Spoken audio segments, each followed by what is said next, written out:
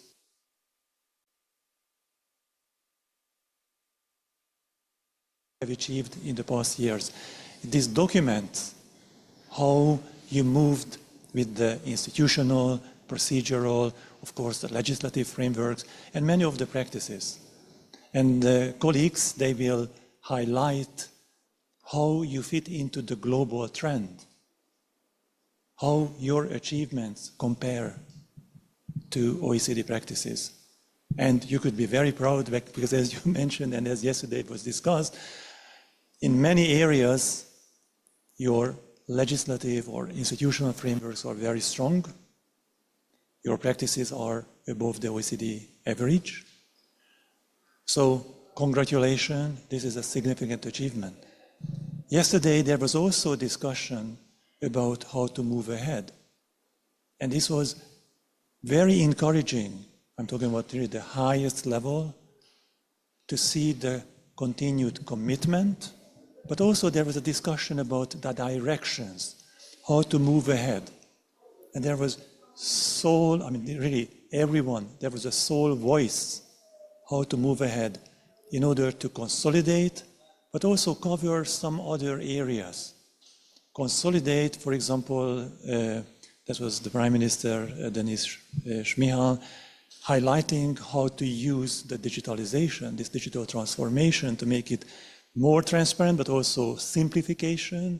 So reducing the red tape, of course, privatization, and many of these elements in order to make more accessible, transparent, and of course, resilient to corruption, the public services and administrative services.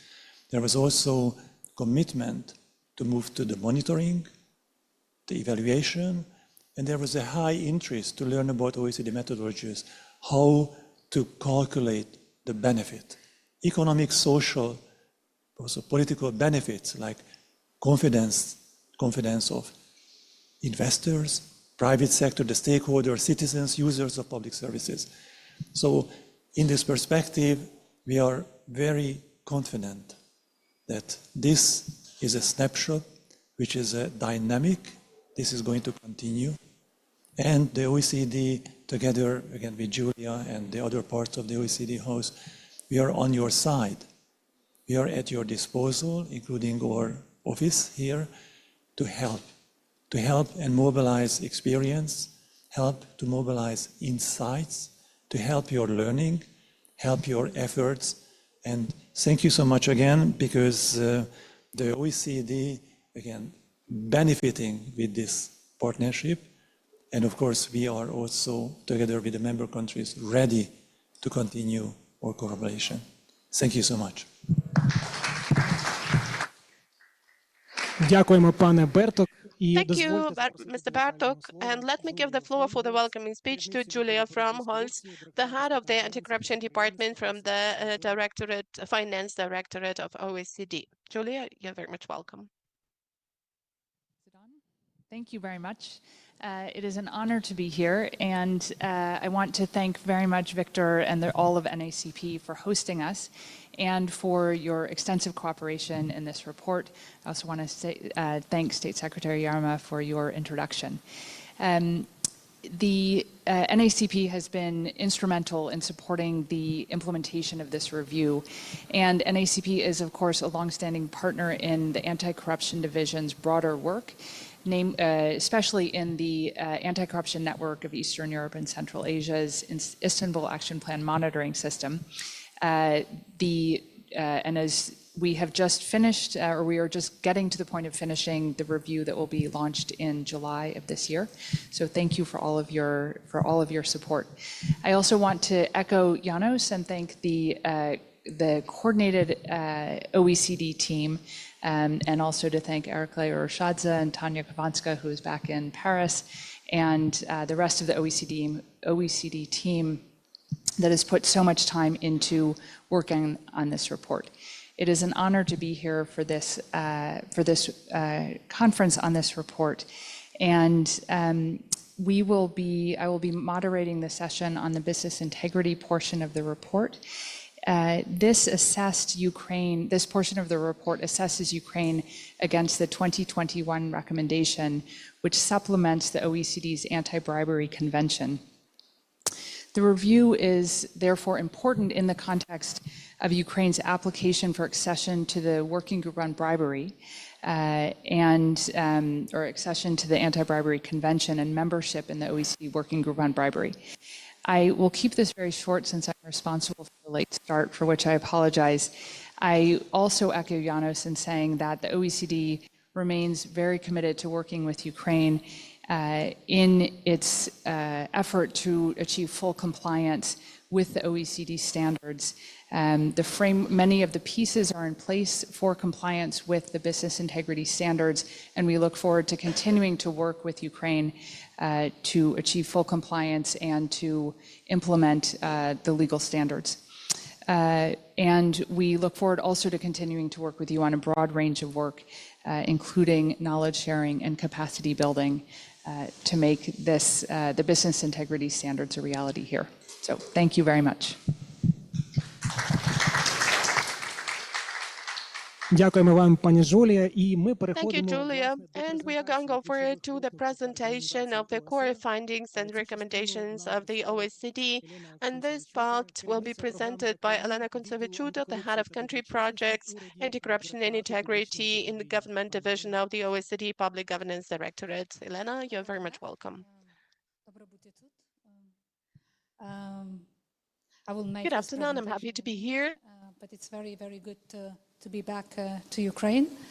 I left Ukraine in 2022, and was working here with a lot of colleagues helping Ukraine to become what Ukraine has become, a resilient and strong country.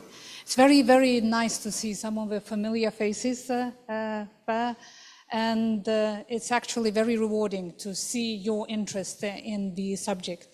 With the sirens going day and night, you're very, very committed to the most important basis of everything, integrity.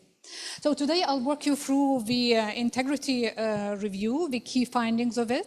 It's called the OECD Integrity and Anti-Corruption Review of Ukraine. We brought a few hard copies, but you will be all able to download your own copy, which I'll show at the end of the presentation to keep you interested. So if I may. The integrity review is underpinned by the public integrity indicators. This means that this is the methodology that we use and that was developed for the OECD member countries primarily. And the PIIs, as we call them, public integrity indicators, are traceable, they are reliable evidence, and they have been validated by governments, very clearly outlining the strengths and weaknesses that countries have in their public integrity systems. So they help governments measure their progress according to very well-defined criteria that were developed by the OECD members, once again, for themselves, and they are grounded in internationally agreed standards and norms from the OECD, EU, Council of Europe, and United Nations. Next one, please. So this is the dashboard that we're using, just very briefly to explain what PIIs are and how they look like. As Janos and Julia have already said, this report, the integrity review, consists of two parts. So I'm addressing here the public integrity part, and there will be a session on business integrity. So PIIs have been used, where data is available, to measure the progress on the public integrity part. So there are four data sets, full data sets available. One is the on strategy, not very bright on this slide, but the first was on strategy, then followed by internal control, accountability, and justice. The justice data set was launched this year, and we hope that for Ukraine it will be available by the end of this year. So the framework comprises 4 datasets and 45 indicators.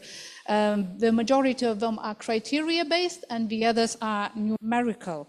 And if we were to speak about the benefits of this methodology, you would see that the emphasis, the bigger emphasis marked in the pink color, is on implementation. So it's not only regulation that matters, but the very big emphasis is on implementation.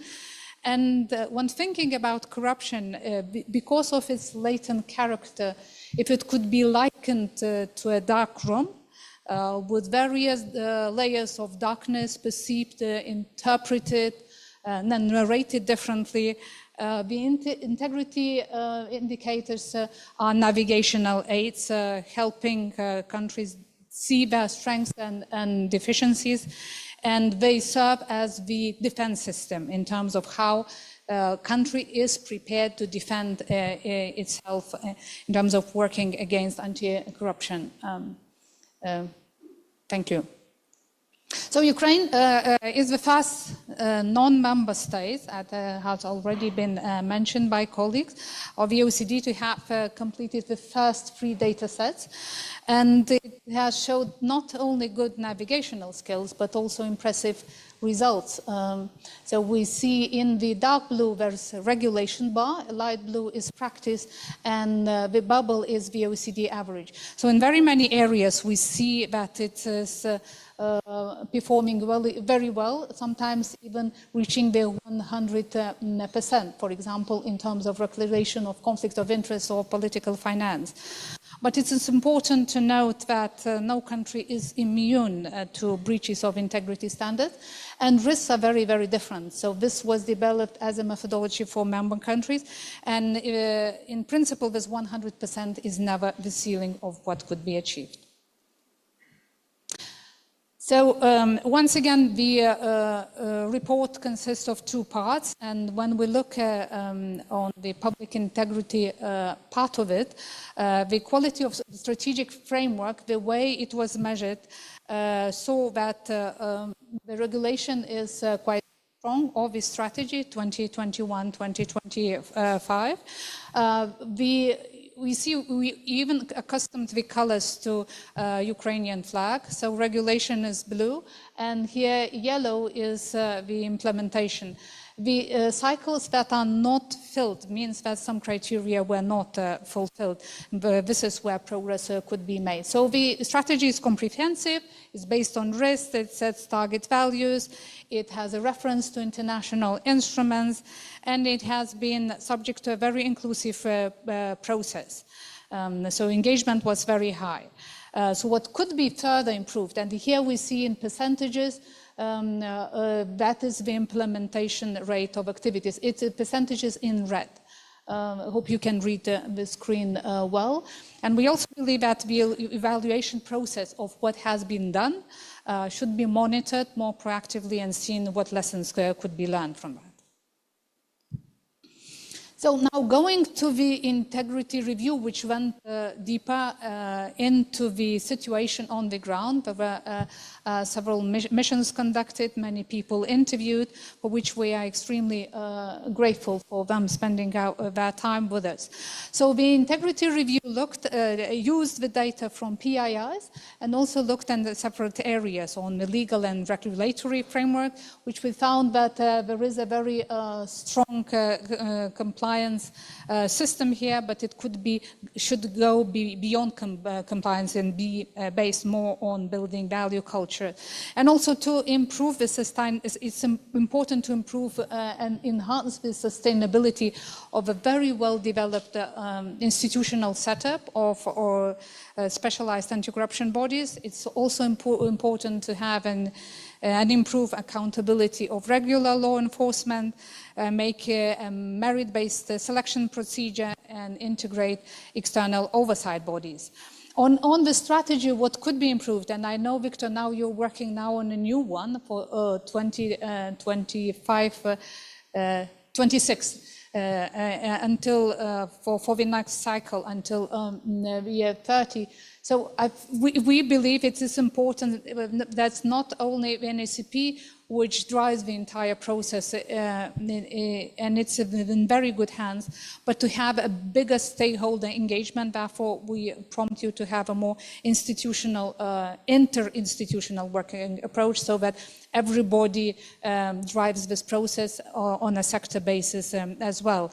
We also think that it would be good to learn from what has been done, so writing a national report that could feed in the next cycle. It is also vital to have more mainstreaming of public integrity by looking at different sectors and driving the anti-corruption programs on the local level that would be more strategic, not just corruption risk-based. With regard to accountability, we're going back again to PIIs and the data that we have found. Accountability is a very broad subject, so it comprises conflict of interest, lobbying, political finance, and access to information. That's how we measure that. And from the slide where I showed the results where Ukraine is lagging process is the area of lobbying. And we would see that once the law comes into effect, together with the register of lobbyists, then the gap will be filled, and the progress will look very good. We had a chance to talk to NACP colleagues, and we see that the register of the design looks very advanced and it includes very many data that are necessary. And it is also praiseworthy that Ukraine has a special register of beneficial ownership that would help and probably does help today already to trace the assets where they actually belong.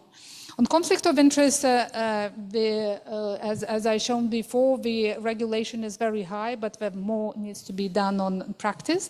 And we also would advise Ukraine to have a post-employment tracking after government officials leave their offices, which is not currently done, although it is in the legislation. On political finance, we rated this and in red, and you see it's numerical. We had questions about how private donations are traced. Are they known? Because those who are receiving them, they do not have the obligation to disclose the sources.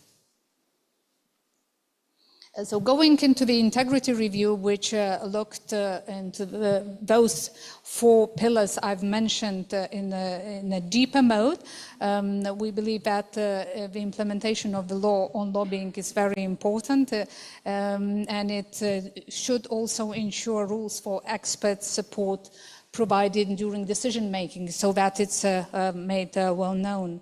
We also acknowledge the good work done by the Parliament Commissioner for Human Rights on access to public information, but this work need to be continued and improved. And we very well understand the circumstances of the martial law. However, we do believe also in the public interest prevailing other interests, so the test could be performed of what is reasonable to do under the circumstances. Like I said, conflict of interest is well regulated, but more implementation needs to be done. And we would welcome also the judicial authorities to establish a clear and more satisfactory standard of proof and consistent case law so that we know how the law should be applied. With regard to political finance, we believe that private donations should be registered. We go into another subject matter is internal control and risk management, and we see that in some places Ukraine is slightly below the OECD average also on regulatory part in terms of internal control, and it needs to be more owned as the subject matter also in practical terms, especially on the local level. We praise the work done by the Ministry of Finance in terms of really covering the central functions and establishing now working hard on organization methodological guidelines and principles. That certainly helps the process. We also acknowledge that Ukraine conducts and has a very strong system on corruption risks assessment in very many state authorities and also other agencies. So that is praiseworthy, and it's not so common among other countries. However, we think further steps need to be taken so that it's not just a risk-centered approach, but we also it goes towards prioritization of those risks and how to work with them, and also having a more strategic approach, so the way they are integrated. With internal audit, we see in practice that the staffing level, like in many other agencies, is not sufficient with other labor shortages, and qualifications need to be raised. So we would also encourage the recommendation of state audit institutions to be taken on board, and so that they are more integrated into the work. Next one, please. When we looked at from the review point of view and dig deeper into that subject matter, we saw that once again the overall risk management system needs to be more coherent and made, and especially on the local level, when corruption risk assessments are done, they should be integrated also in the development of the local authorities. So that approach we advise need to be taking stronger. And we also think that for internal audit, there could be conflicts of interest regulated better and more capacity strengthened. Next one. On the judiciary, we don't have yet Ukraine going through the data sets. As I said, we have public integrity indicators already developed for that subject matter, but the work has only started. And we take into consideration all the reforms that are underway, also with regard to the rule of law roadmap, chapter 23 and 24 for the EU accession. And we think that the progress has been done. This is a very difficult area to make progress in a quick way, but a lot of efforts have been put into that and they need to be completed. We advise on streamlining judicial self-governance arrangements, improving judicial integrity checks, using a very consistent methodology and transparent reasoning, because they are not always very clear. We also believe in proper legal education and pursuing integrity reforms also in that domain. We also think that the judicial conflict of interest management could be improved, and judges should be connected to the whistleblowing channels. On the enforcement side, it is another big challenge of fighting the abuse of procedural rights. So we have provided several examples of countries how they address this. And finally, whistleblowing.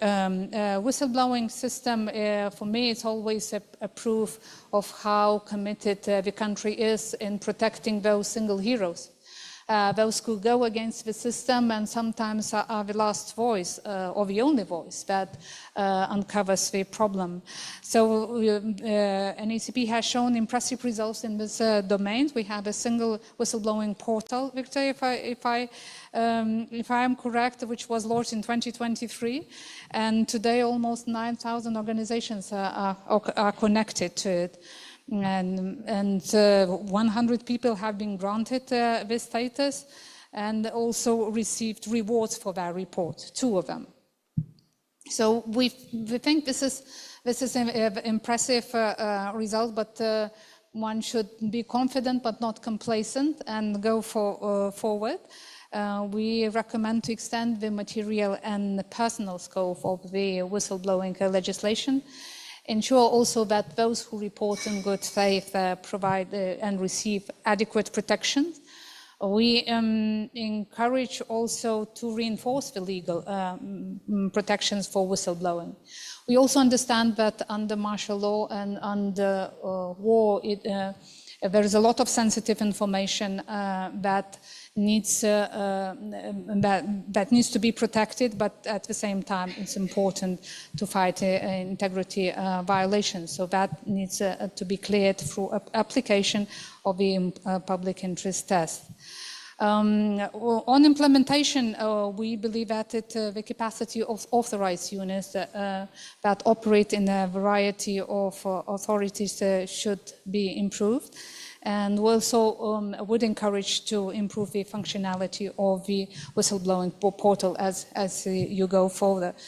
And even if you don't use the data that is provided by whistleblowers, we believe that there's a lot of benefits of using it and feeding it back into the system.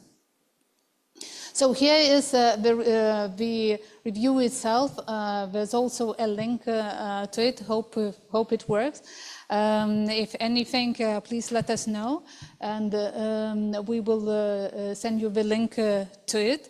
I would like to really congratulate Ukraine on doing a very, very big job. This report was also completed in a very, very short time span. Usually much more time is dedicated to integrity reviews. There's a big army of people who worked on it. Also at the OECD side, I would like to thank all of my colleagues who really were very much inspired by Ukraine and that worked very hard to represent the situation the way it is. So I would like to thank Oksana, Mike, Cameron, Aman. I would like to thank everybody who contributed, who gave a lot of insight. Jesper and Janos looking into that. And there was a lot of people who worked on the OECD side, making sure that the information is presented properly. But at the same time, there was an even bigger support from all the Ukrainians, from all the institutions. We tried to put as many of them in the acknowledgements, and we missed some very important people and organizations. So we would like to also to thank everybody, UICI, CPLL, also ACREC, all the other organizations who were not mentioned, and we think that their contribution was very valuable to us. So thank you and have a good discussion. Пані Уляна, щиро вам дякуємо за Thank презентацію. you very much, Elena, for this presentation. It was a great work that has been completed. And now we are proceeding to the panel discussion and the Q&A session. And I'd like to invite the following participants. This is the head of National Agency of Corruption Prevention, Janos Bartok. Janos.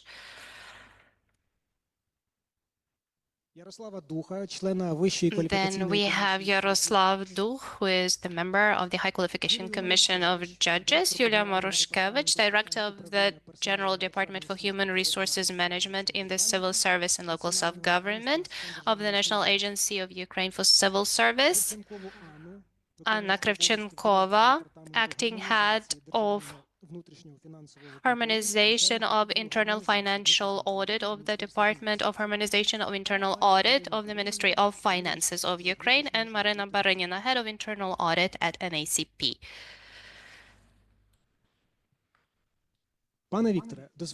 So, Victor, let me give the floor to you first, and I'd like to ask you a couple of questions. This review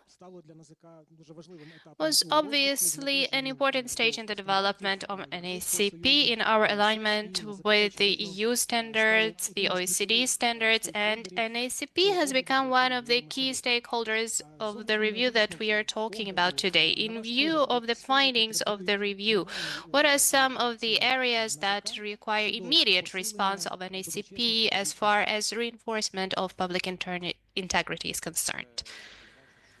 So let me just mention that the review itself is not a result just for NACP. So we have become one of the key stakeholders. We were a stakeholder during the stage of information collection, but the findings themselves are applicable to the entire state, and they are important for us to be able to achieve the results and goals that we can see in the review. We are definitely grateful to our partners for the recommendations that have been provided, because they will be used to reinforce the system that we already have in Ukraine.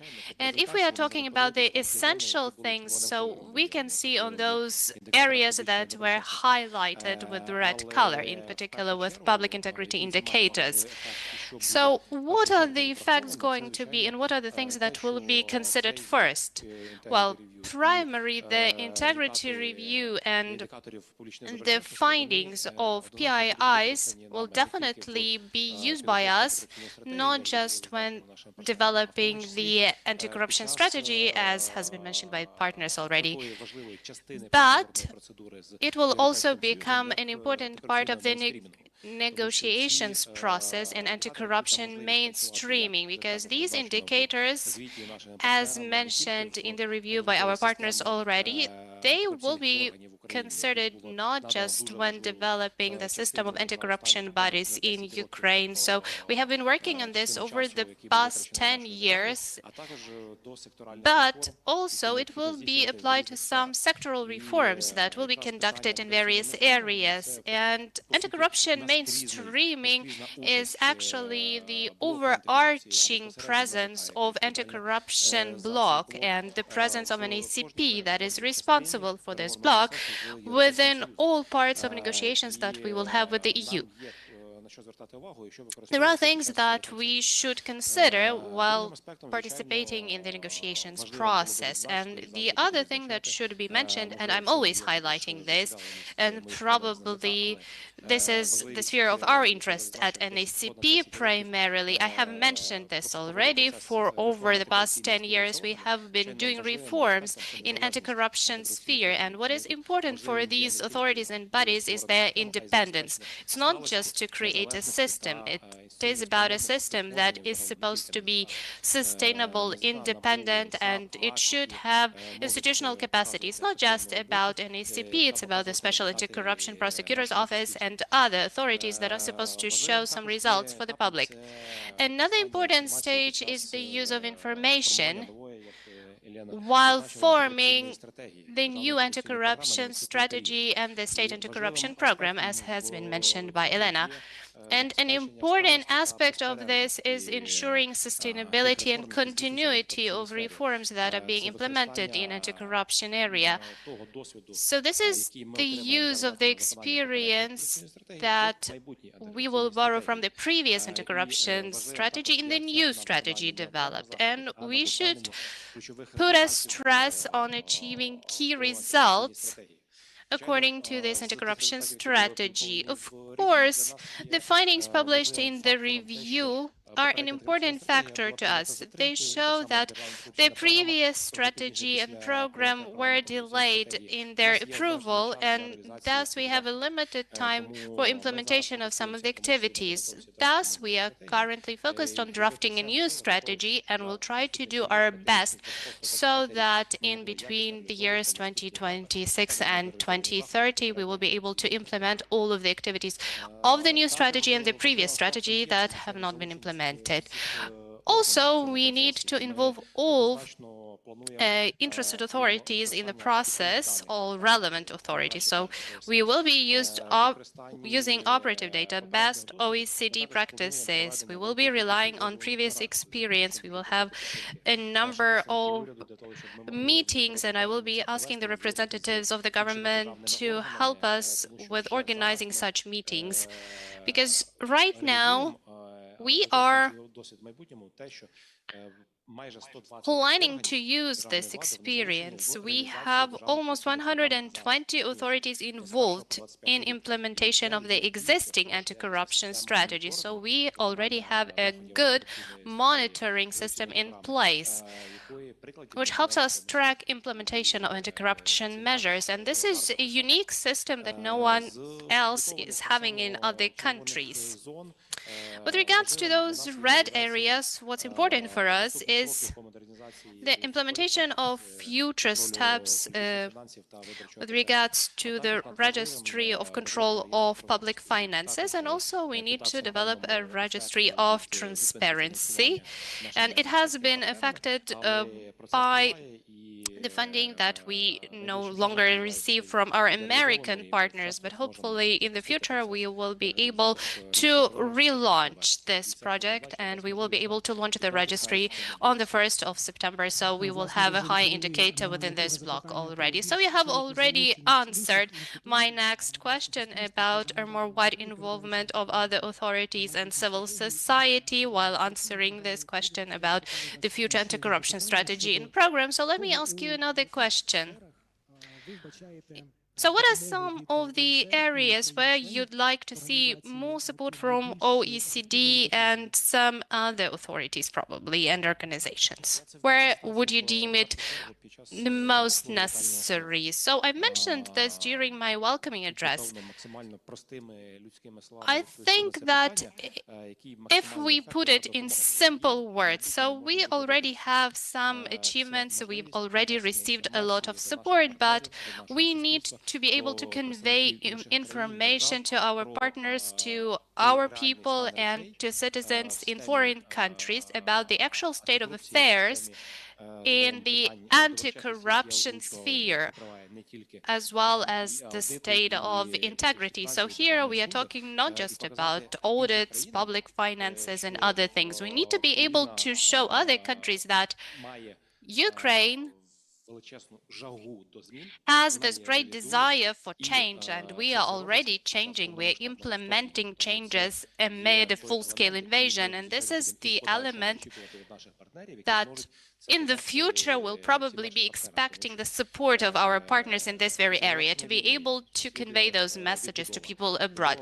Because after the war, we will have to rebuild the country. We will need investment. We'll need to attract investors. And here we'll also need the involvement of our foreign partners. And for that very reason, we'll need up-to-date information about the actual state of affairs in Ukraine. The other thing is us relying on the expertise of our partners, being able to receive specific recommendations in reviews similar to the one already presented today and the future reviews that will be coming out in the future. And in July, as Elena mentioned, there will be a report coming out about implementation of the Istanbul Plan. Of course, another interesting aspect is the financial assistance, the material assistance. This is something that we require in the times of war because the majority of funds is spent on the war, and there are some areas that should be covered by this technical assistance coming from other countries. Yes, thank you very much. Mr. Bertek, as we know, last year, Ukraine received some high assessments with regards to implementation of public integrity indicators, and OECD is using PIIs as the validation, it's the basis of the methodology for the assessment of the progress of a country.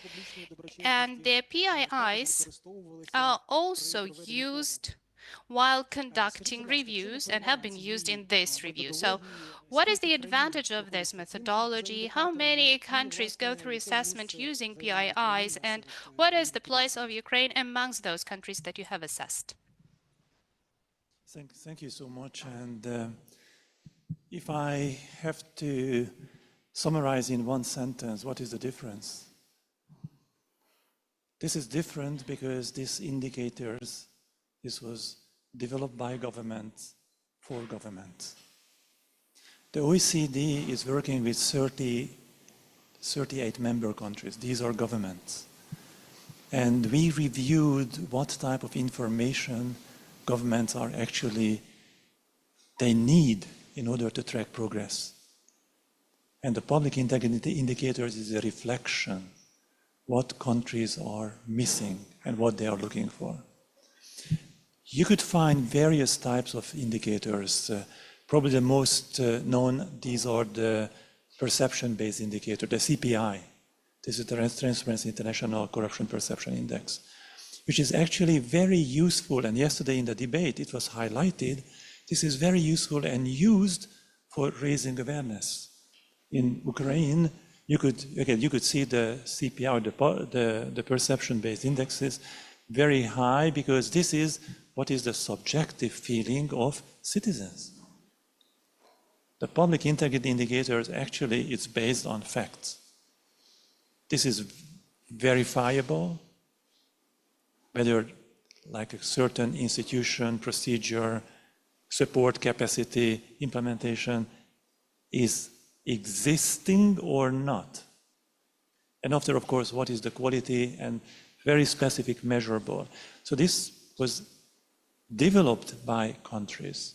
This was also approved by, we have in the OECD Committee on Statistics and Statistical Policy. So OECD is a database, and this is a verification mechanism, how to make data objective, but also relevant for the community. So in this context, the public integrity indicators, they are used by governments. But of course, it's also used by other stakeholders. But fundamentally, this is helping agencies, policymakers, managers to understand where are the loopholes, where are sometimes the deficiencies, and what is the strength. How to increase, how to intervene, how to increase the resilience to corruption. In the broader context, the OECD, of course, as Elena highlighted, we are working with many other communities, not only anti-corruption. So this is also a question how this data is corresponding to other data. We call it good governance, like public financial management, budget expenditure, competition in public procurement, etc. How these procedures are how transparent, how accountable. Also, there are many others like regulations. What is the level of engagement or exceptional procedures? These are the exceptions. And you could find various types of influence. So how the level of transparency in decision-making is in general approved. I like to also reflect on the previous question that what is the support for OECD. Yesterday I explained that the OECD, yes, it's a data bank and methodology. We are at your disposal. We are at your disposal to define and provide all the necessary methodology. What can be measured, how this can be measured statistically, objectively, and how you could use this. So, thank you so much. Дуже дякую вам за відповідь. Thank you very much for the answer. Yaroslav, in your opinion, what steps should the judicial authorities in Ukraine take in order to be able to build a more transparent system for integrity vetting, disciplinary action taking, and conflict of interest management so that we don't violate independence of judges? So let's just take a step back, because judicial self-government bodies in Ukraine have not been active for a while, which has resulted in accumulation of a number of issues. And since we didn't have the completeness in the judicial system, it resulted in some of our bylaws becoming outdated.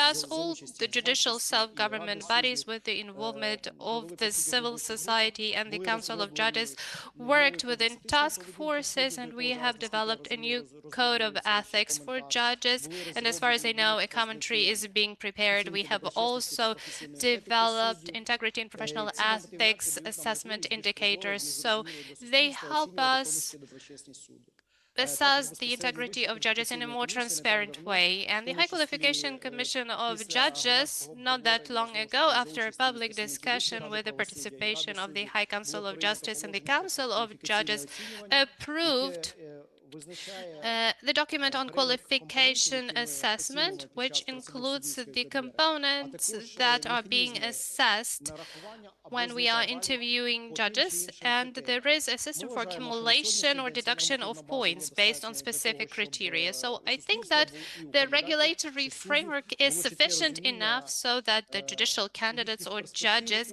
have a clear understanding of their prospects with regards to participation in specific procedures, and they also have an understanding of the implications that the decisions they previously made in their career could have on their future career. And yesterday we actually tried out this new document, and we had the first interview for the selection to the appellate courts, and we have already started a selection procedure, and we have 9,000 applicants. So we already have 10,000 people who are going to be interviewed to become judges.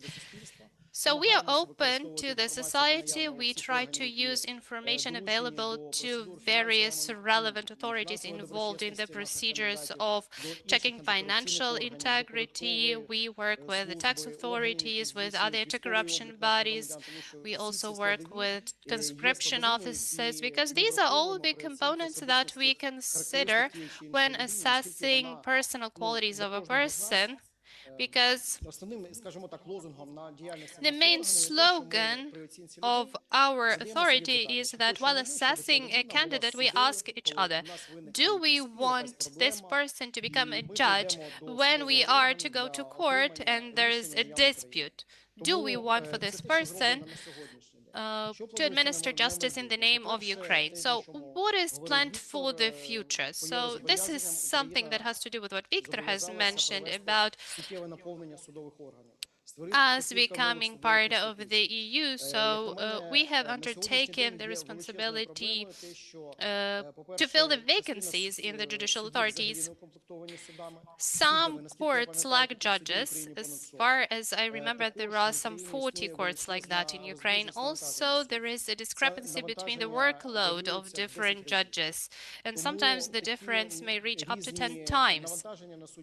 So this discrepancy in the workload creates both problems with access to judges and also may result in corruption risks. So for this year, we plan to actually fill in all the vacancies, but we are not stopping here.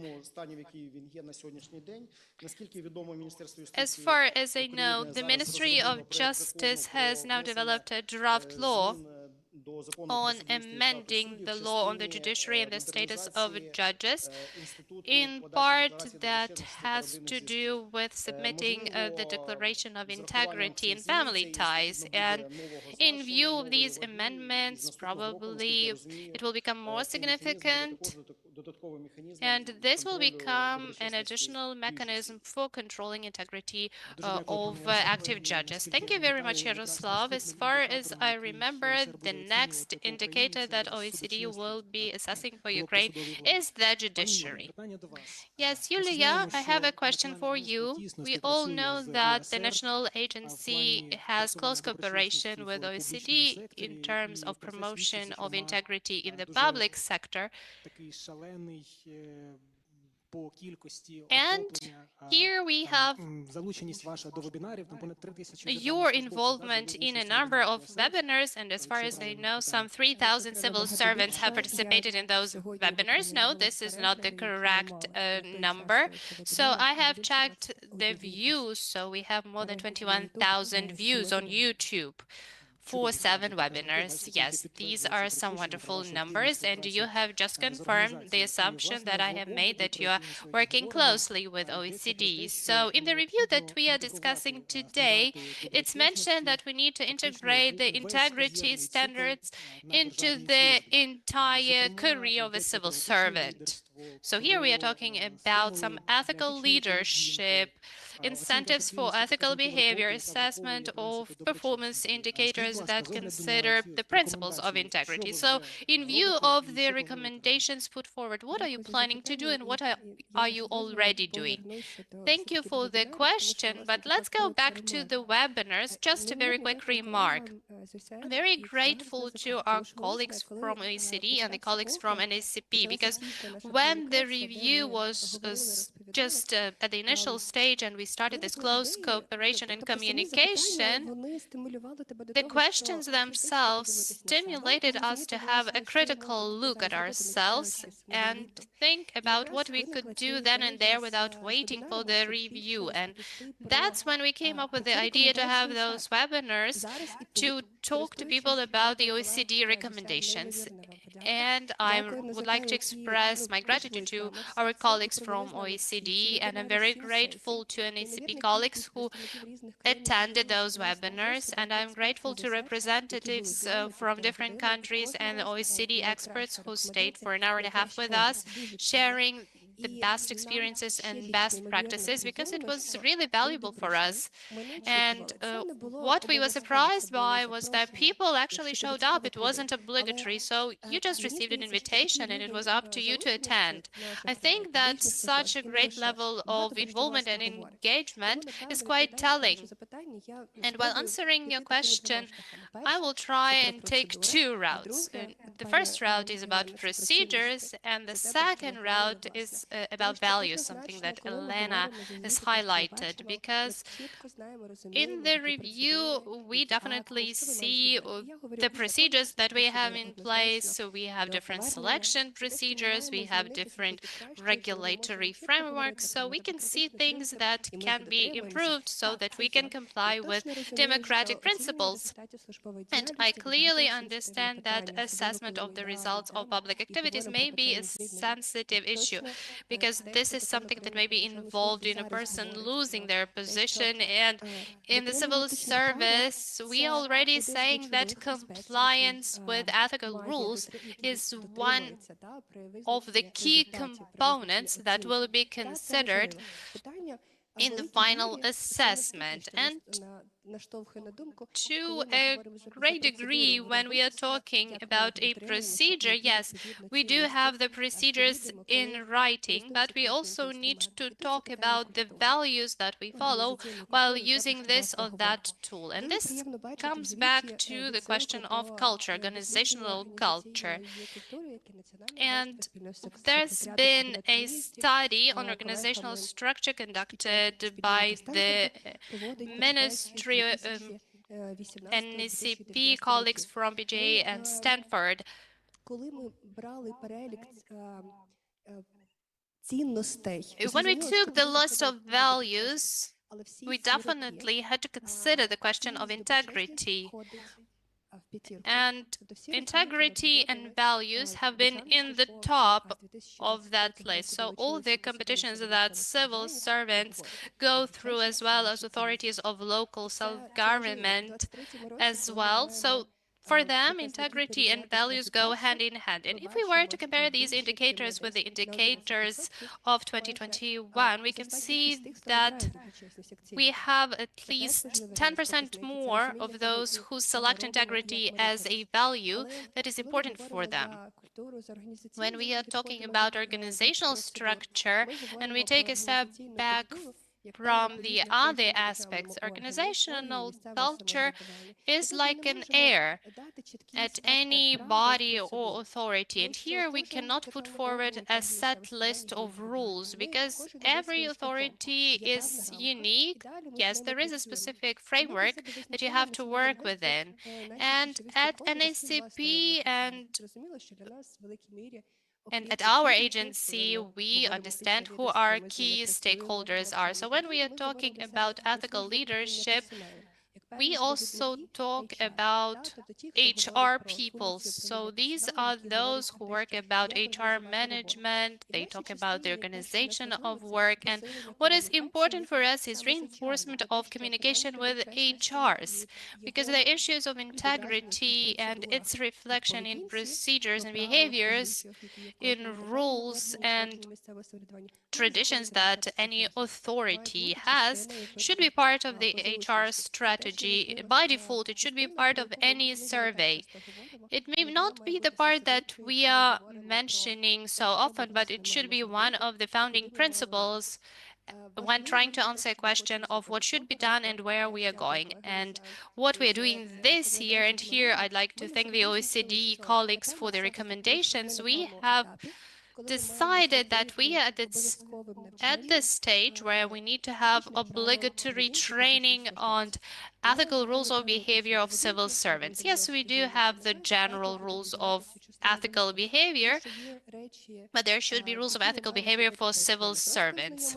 So it's not just to read this information and put it aside, but we need to have a discussion, because the questions of communication and training will be one of the most important for the national agency when we are talking about dissemination of the results. So it will be a priority as well as training. And let me just mention one more thing in conclusion. Again, together with colleagues from NACP and OECD, we have discussed communication, and it's about communication about integrity amongst civil servants. Each civil servant must have their own definition of what integrity is for them. They need to be able to answer this question. And they also need to understand how their behavior, how their actions are that have integrity. And if a person is able to do that, is able to engage in self-analysis, it's also a good practice. But of course, we will be borrowing from some best practices and world experience. Yes, thank you, Yulia.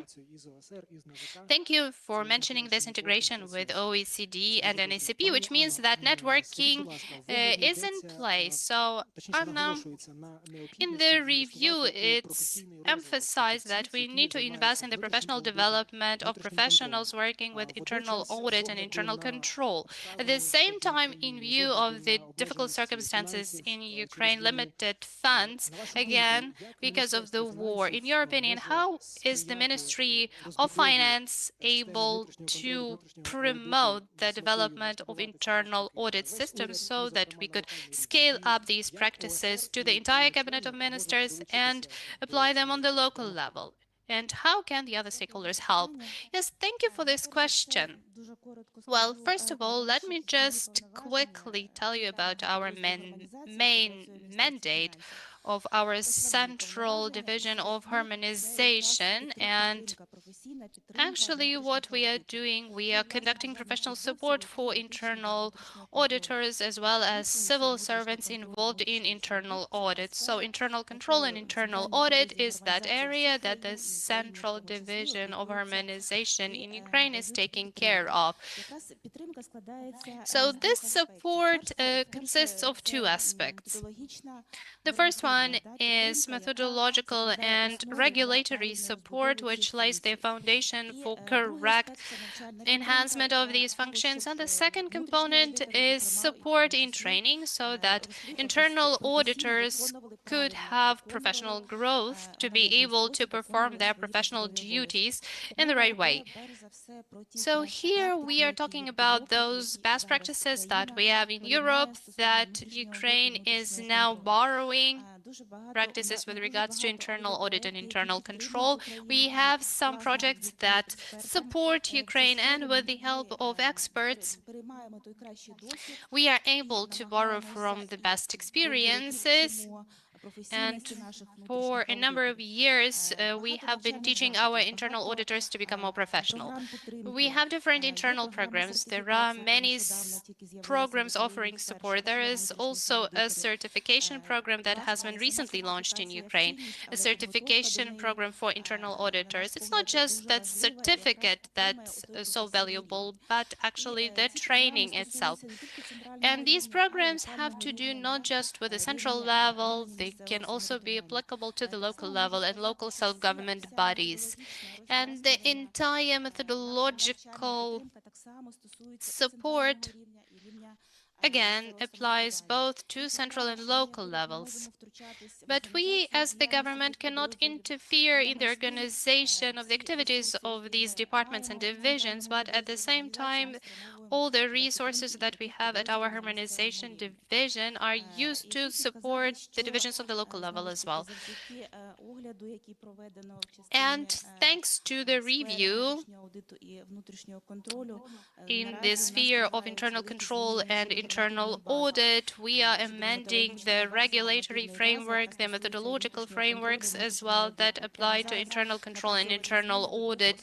And we have already developed amendments to key regulatory acts. So these are two decrees that regulate internal control and internal audit in Ukraine. And we have considered the recommendations that apply to conflict of interest. So what I mean is that internal auditors cannot be involved in audit of activities that they had to do something with over the past year. And also the review showed gaps that we have in this context. Moreover, in Ukraine, we are currently doing a lot to borrow the best practices in internal audit and internal control, and we are trying to adapting national standards of internal audit to global standards of internal control and audit that have become effective this year. And almost half of the global standards have to do with the so-called code of ethics. It's not the correct term, but the main principles have been enumerated there, including the principle of integrity. And Ukrainian internal auditors have to consider the expertise and the experience of all European countries, and In Ukraine, in the national regulatory framework, we will consider these principles as well. And with regards to support offered by OECD countries, I can say that we have received support in raising awareness.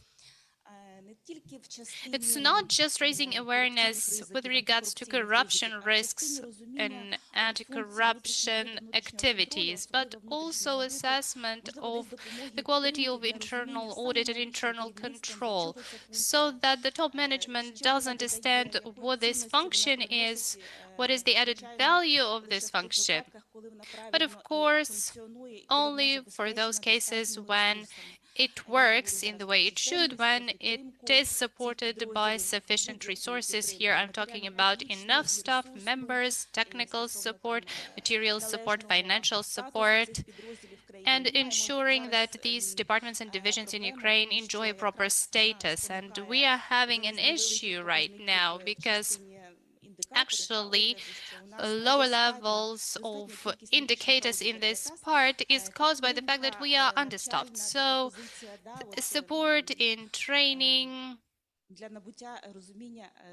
will help raise awareness so that everybody understands the proper function of internal audit and internal control. They are both important because we are at a stage which is not called the stage of reform, but it's a stage of growth and development so that we have proper European-like functioning of these institutes in Ukraine. Thank you, Anna. So, Marina, I'm addressing you because you've had a huge experience of working in this field, and recently, as we know, you have got the highest score within professional testing in Ukraine, so congratulations. So, with due account of your professional experience, what would you say would be the practical value of the OECD recommendations in the field of audit? And the main thing is how efficient will be Ukraine's implementation of those recommendations? Well, thank you for your questions. It's actually, Hannah had already spoken on that. I really got the highest score. It was 116 out of 125. This is the best result so far, but I hope that the next candidates will surpass me, and I will really be happy about that, because this would mean that more and more professional internal auditors are appearing in Ukraine. Regarding your question, first of all, let me express my gratitude to the OECD team for such an in-depth and at the same time such a clear review. So you managed to show in-depth things using plain language, which is extremely precious. Having looked through all your findings and recommendations, any person, ordinary citizen with who is generally educated enough, will find everything very clear. You don't need to be a professor to understand what you're talking about, or you don't have to need to have PhD. And you've been very objective with your recommendations, and all the recommendations on the internal audit and internal control are really no rocket science, but they are down to earth. And well, Anna has already mentioned that two aspects are covered there. The first one is development of the legislative acts, and this field is more or less clear for us. These are the processes and the cycles that need to be taken and implemented by every authority as far as the risk management, as far as internal audit are concerned. So we need to bring it all down to the global standards for internal audit and to the OECD standards, let's say the COSO system. So that's all possible. But the other part is all about implementation.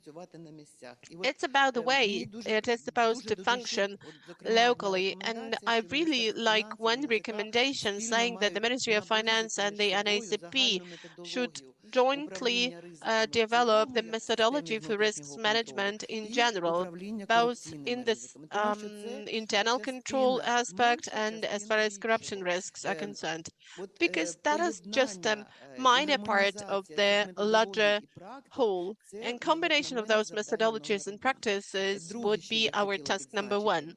The second thing I would like to point out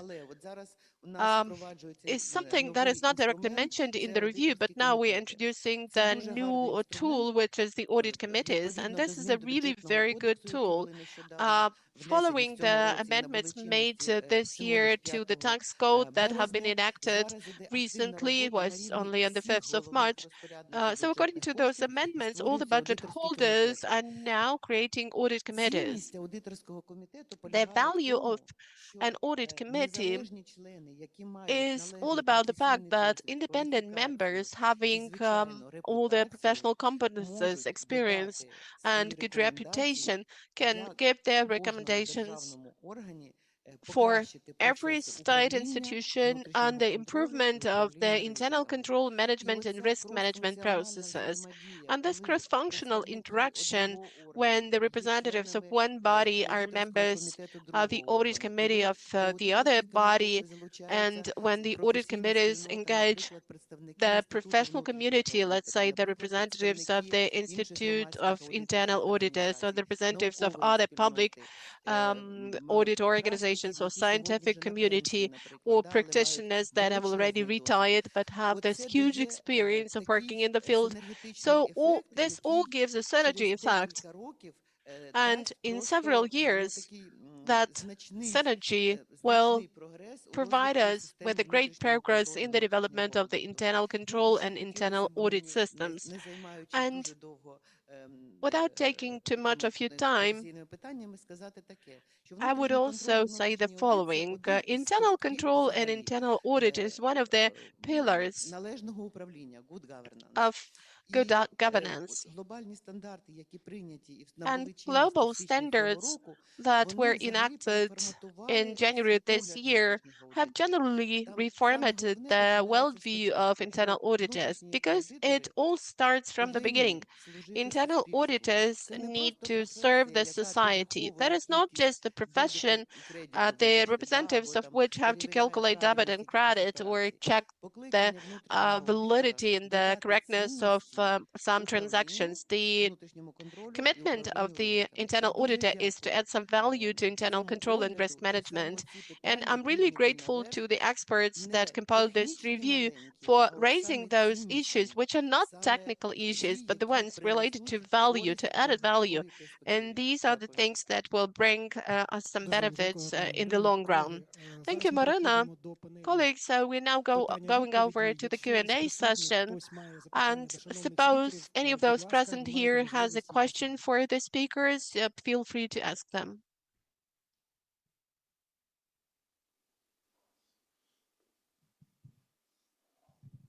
Чи є бажаючі?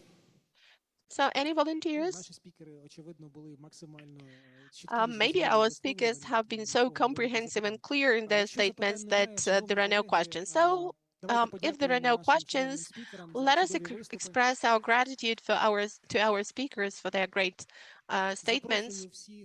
And let me invite everyone, since we are about to wrap up our first panel, so let me invite you for a coffee break, and after that we will start the second session, which will be dedicated to business integrity.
Шановні колеги, ми починаємо нашу наступну сесію і прохання зайняти місця в залі, будь ласка. So, dear colleagues, we are about to start our next session, so please take your seats in the room.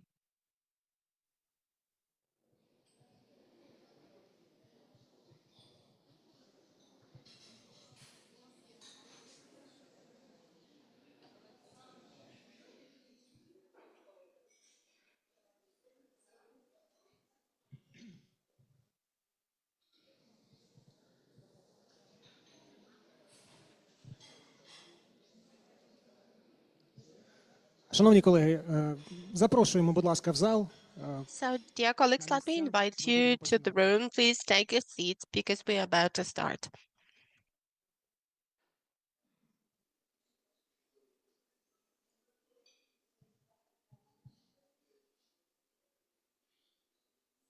Тут є дуже багато вільних місць. Прошу. There are a number of vacancies, so please feel free to choose one.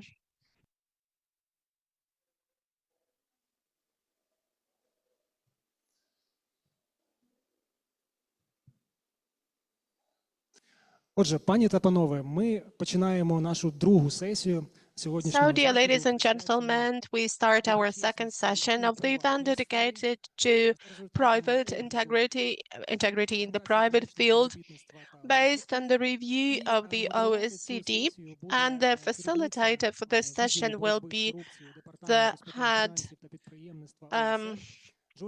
of the Anti-Corruption Division, Directorate for Financial and Enterprise Affairs. Julia, you're welcome.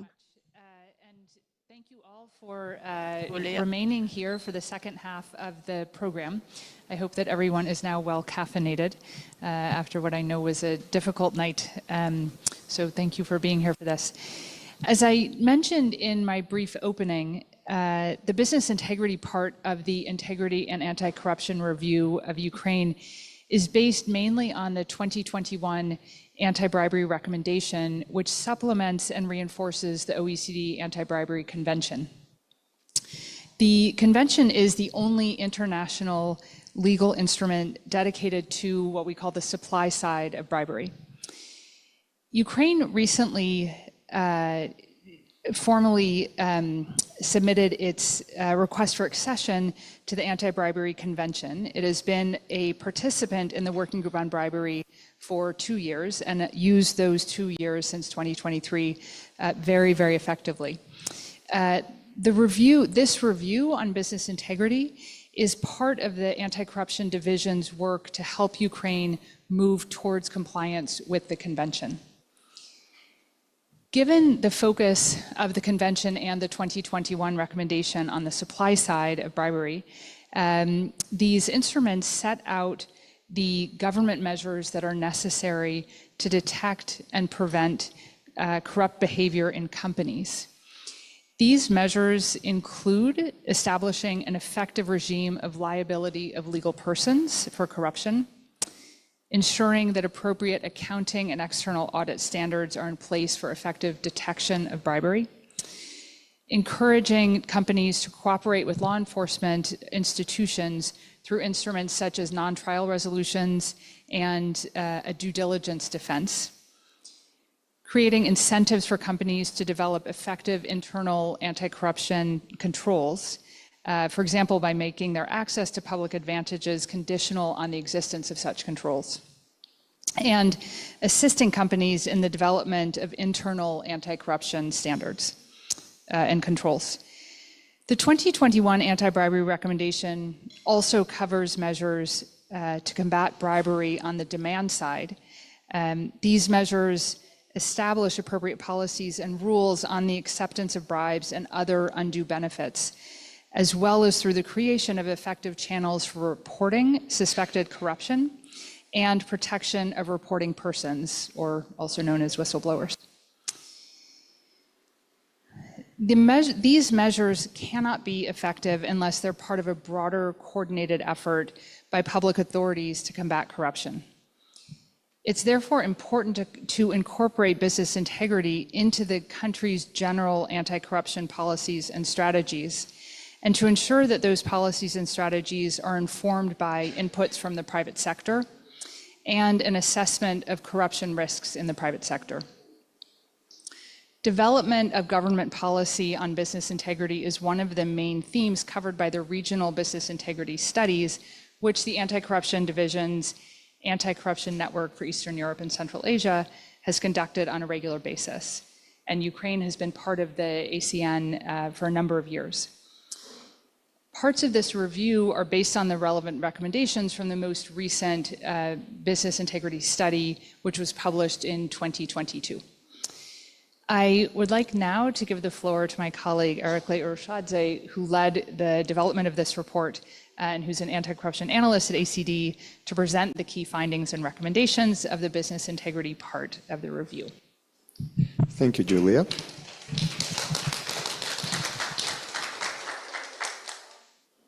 Thank you, everyone, for finding time in these difficult and challenging times to come here and attend our presentation. And I would like again to thank Julia for introducing the kind of conceptual framework behind the study, which now makes it possible for me to go straight to the findings and recommendations.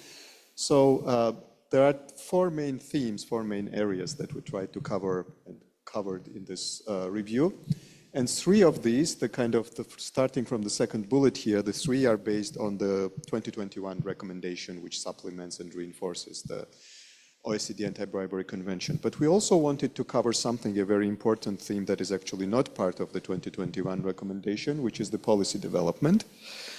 And this is something, as Julia mentioned, that we work a lot as part of the ACN work, and mainly, above all, as part of the Istanbul Action Plan monitoring, because of course, there are a lot of things that need to be done on business integrity, both at the company level, at the government level. But it's important to ensure that all of these activities, all of these measures are part of a kind of an integrated approach, and to create synergies between all these efforts. Anti-corruption policy development, when we discuss this subject and when we offer countries recommendations on how to develop anti-corruption policies, and when we assess countries, there are a number of elements that we expect the countries to put in place. One is that the anti-corruption policy development process needs to be inclusive. The policies need to be evidence-based. A proper, sound, effective policy coordination system needs to be in place, and then, of course, there has to be a system of indicators for measuring the effectiveness of these policies. And these tasks are challenging enough in general for anti-corruption policy development, but particularly when we're talking about business integrity, this is even more difficult, because unlike many other areas, in business integrity, kind of the measures are quite dispersed, in the sense that there are a lot of actors involved. The measures need to be, unlike many policy areas, it's difficult to identify one institution and to assign to a particular institution, or even two or three institutions, the responsibility for implementing the business integrity policy. It is really something that requires collective effort by a large number of actors. So we understand how challenging it is to effectively incorporate and integrate business integrity into the broader anti-corruption policy of a country. And we have to commend Ukraine, because Ukraine has done a lot of things right. I mean, here on the screen, we put mainly recommendations, not to overload the screen, but I will kind of try to unpack them. And so to start with, what Ukraine has already done and done right is that Ukraine, the incorporation of business integrity in Ukraine's anti-corruption policy has been quite effective, in the sense that, for example, the process has been inclusive, and this was mentioned in the first part of the presentation by the colleagues who covered the public integrity, and the private sector was in fact involved in the development. Something that I like a lot in Ukraine's approach to policy development on business integrity is that NACP has conducted large-scale surveys of companies, which is not something that many agencies in other countries that we monitor that are in charge of coordinating and designing anti-corruption policy. I'm not aware of many coordinating agencies that have done this, and we are actually recommending that countries do this, but this is rarely the case. Even general population surveys are not quite that common, and the surveys of companies are even less common. So again, I mean, kudos to Ukraine and to NACP for doing this. So there are a lot of strengths to build on in terms of the integration of business integrity into Ukraine's policy, anti-corruption policy development. Now, in terms of going forward, what can be improved? Consultation, again, the business community has definitely been involved in the policy process, as some surveys, including the survey that we conducted together with our partners, show that still there is room for improvement in terms of the engagement with small and medium enterprises.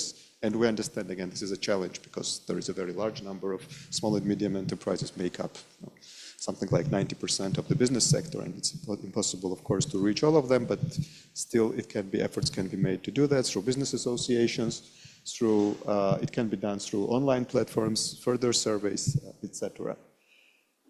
Risk assessment is a very important part of designing anti-corruption policies, obviously, in any area and also in business integrity.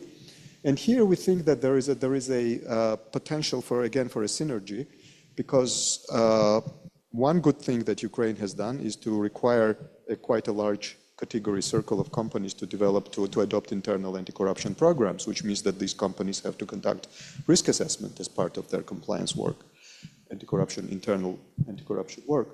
And so, on the one hand, NACP, of course, needs to conduct assessment of business integrity risks, but we also think that the existing business risk assessments of individual companies can kind of feed into this process, and it might be a useful idea for the NACP to create a kind of a common inventory of business integrity risks, incorporating the findings from the risk assessments, and this can be then broken down by type of size of company, sector, etc.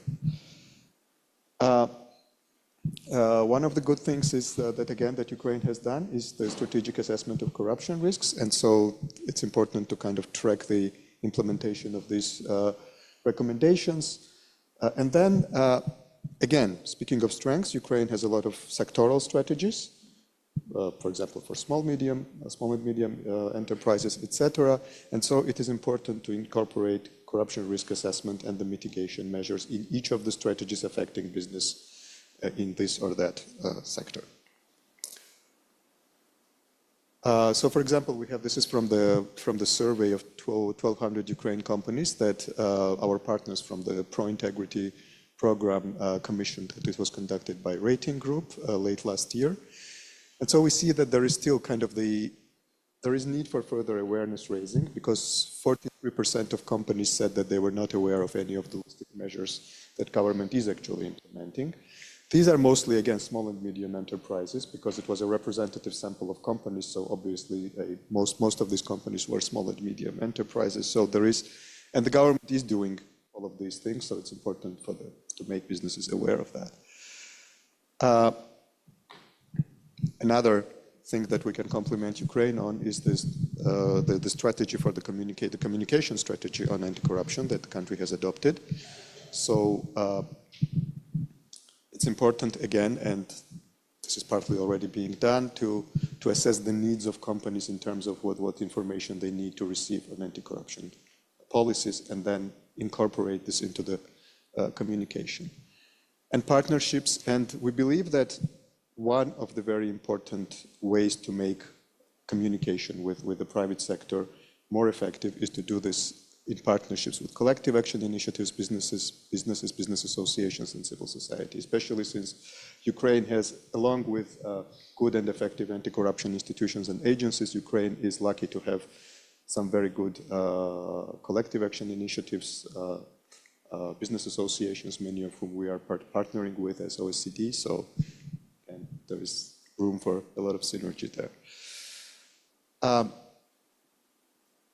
This is about the training. As you will see that participation in one of the questions we asked or our partners asked the companies during the survey was whether they had been involved in training provided by the authorities. And as you will see, among state-owned enterprises, this participation rate is quite high, but then among other companies, especially the small enterprises, this is rather low. Again, we understand the challenge. The number of small enterprises is very large, and we can be realistic. We have to be realistic in terms of how high this number can go, but it's still possible probably to go higher than the 7%. So we our recommendation is for the NACP to expand its existing training programs beyond the state-owned enterprises to reach more private companies. And the NACP has developed a lot of good training materials, the guidelines on the development of integrity mechanisms within the organizations and within companies. And so now the next step is to deliver this to as many companies as possible. And then the training can be adapted further depending on because the training needs of companies are likely to be different based on their size, the sector, and etc. And of course then, the more companies you train, the more information you get actually as a result of this training. Whoever provides the training can also benefit from the feedback to further adjust and improve the training. Now the next theme, the second big area that we cover is the demand, what we call the demand side. So we often say, and this is the case, that the Anti-Bribery Convention is the first international legal instrument that addresses and focuses on the supply side, which means that whoever is offering the bribe, but it also, the 2021 recommendation highlights the importance of addressing the demand side, the public sector side of corruption. And of course, this was largely covered in the public integrity review, which my colleagues presented. On our part, briefly, we believe that a number of steps can make it easier to prevent bribery from the side of the public sector, such as the detailed guidance for public officials on undue benefits, because in some cases, of course, bribery can be, and usually is deliberate, but also when we're talking more broadly about undue benefits, some of which may not necessarily be perceived as bribes, such as hospitality, gifts, etc., some cases may actually arise out of the lack of knowledge among public officials, or in the private sector, either the public official or someone from the private sector may not be aware of what exactly constitutes an undue benefit that should not be offered to a public official. So this kind of the detailed guidance would help with that. User-friendly summaries of bribery-related case law, and civil service tests, which were mentioned again by our colleagues in their part, which are currently suspended. Once the civil service tests resume, our recommendation is to include a greater focus on bribery, more questions on bribery situations in these tests, and also consider the possibility of continuous testing of civil servants throughout their career to ensure that the knowledge is not lost.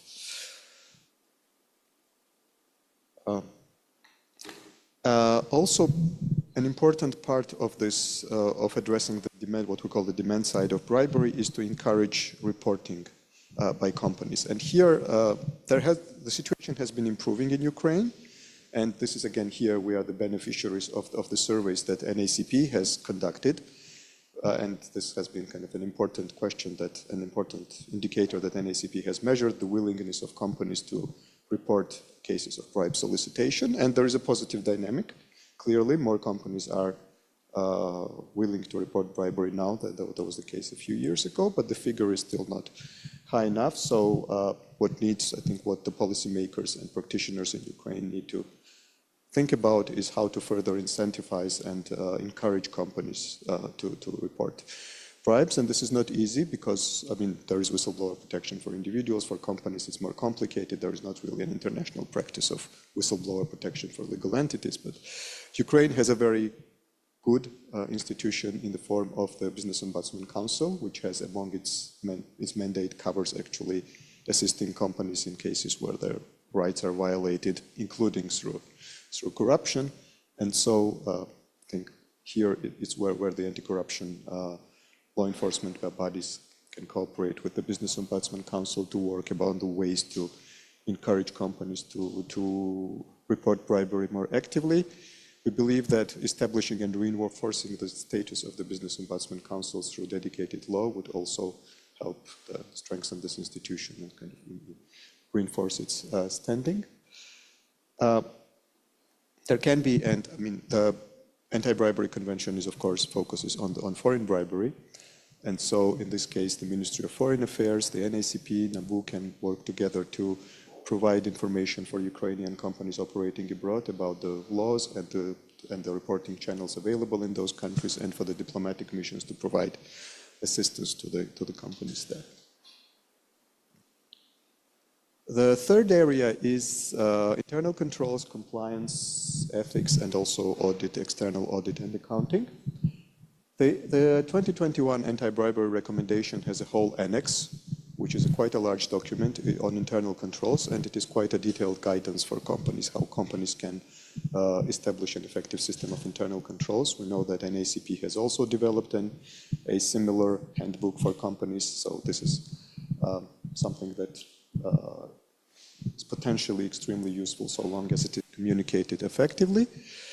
From our side, as far as kind of further legislative reform is concerned, we recommend enhancing the role of boards in company-level anti-corruption efforts. Some of the specific examples of how the role of boards can be strengthened is that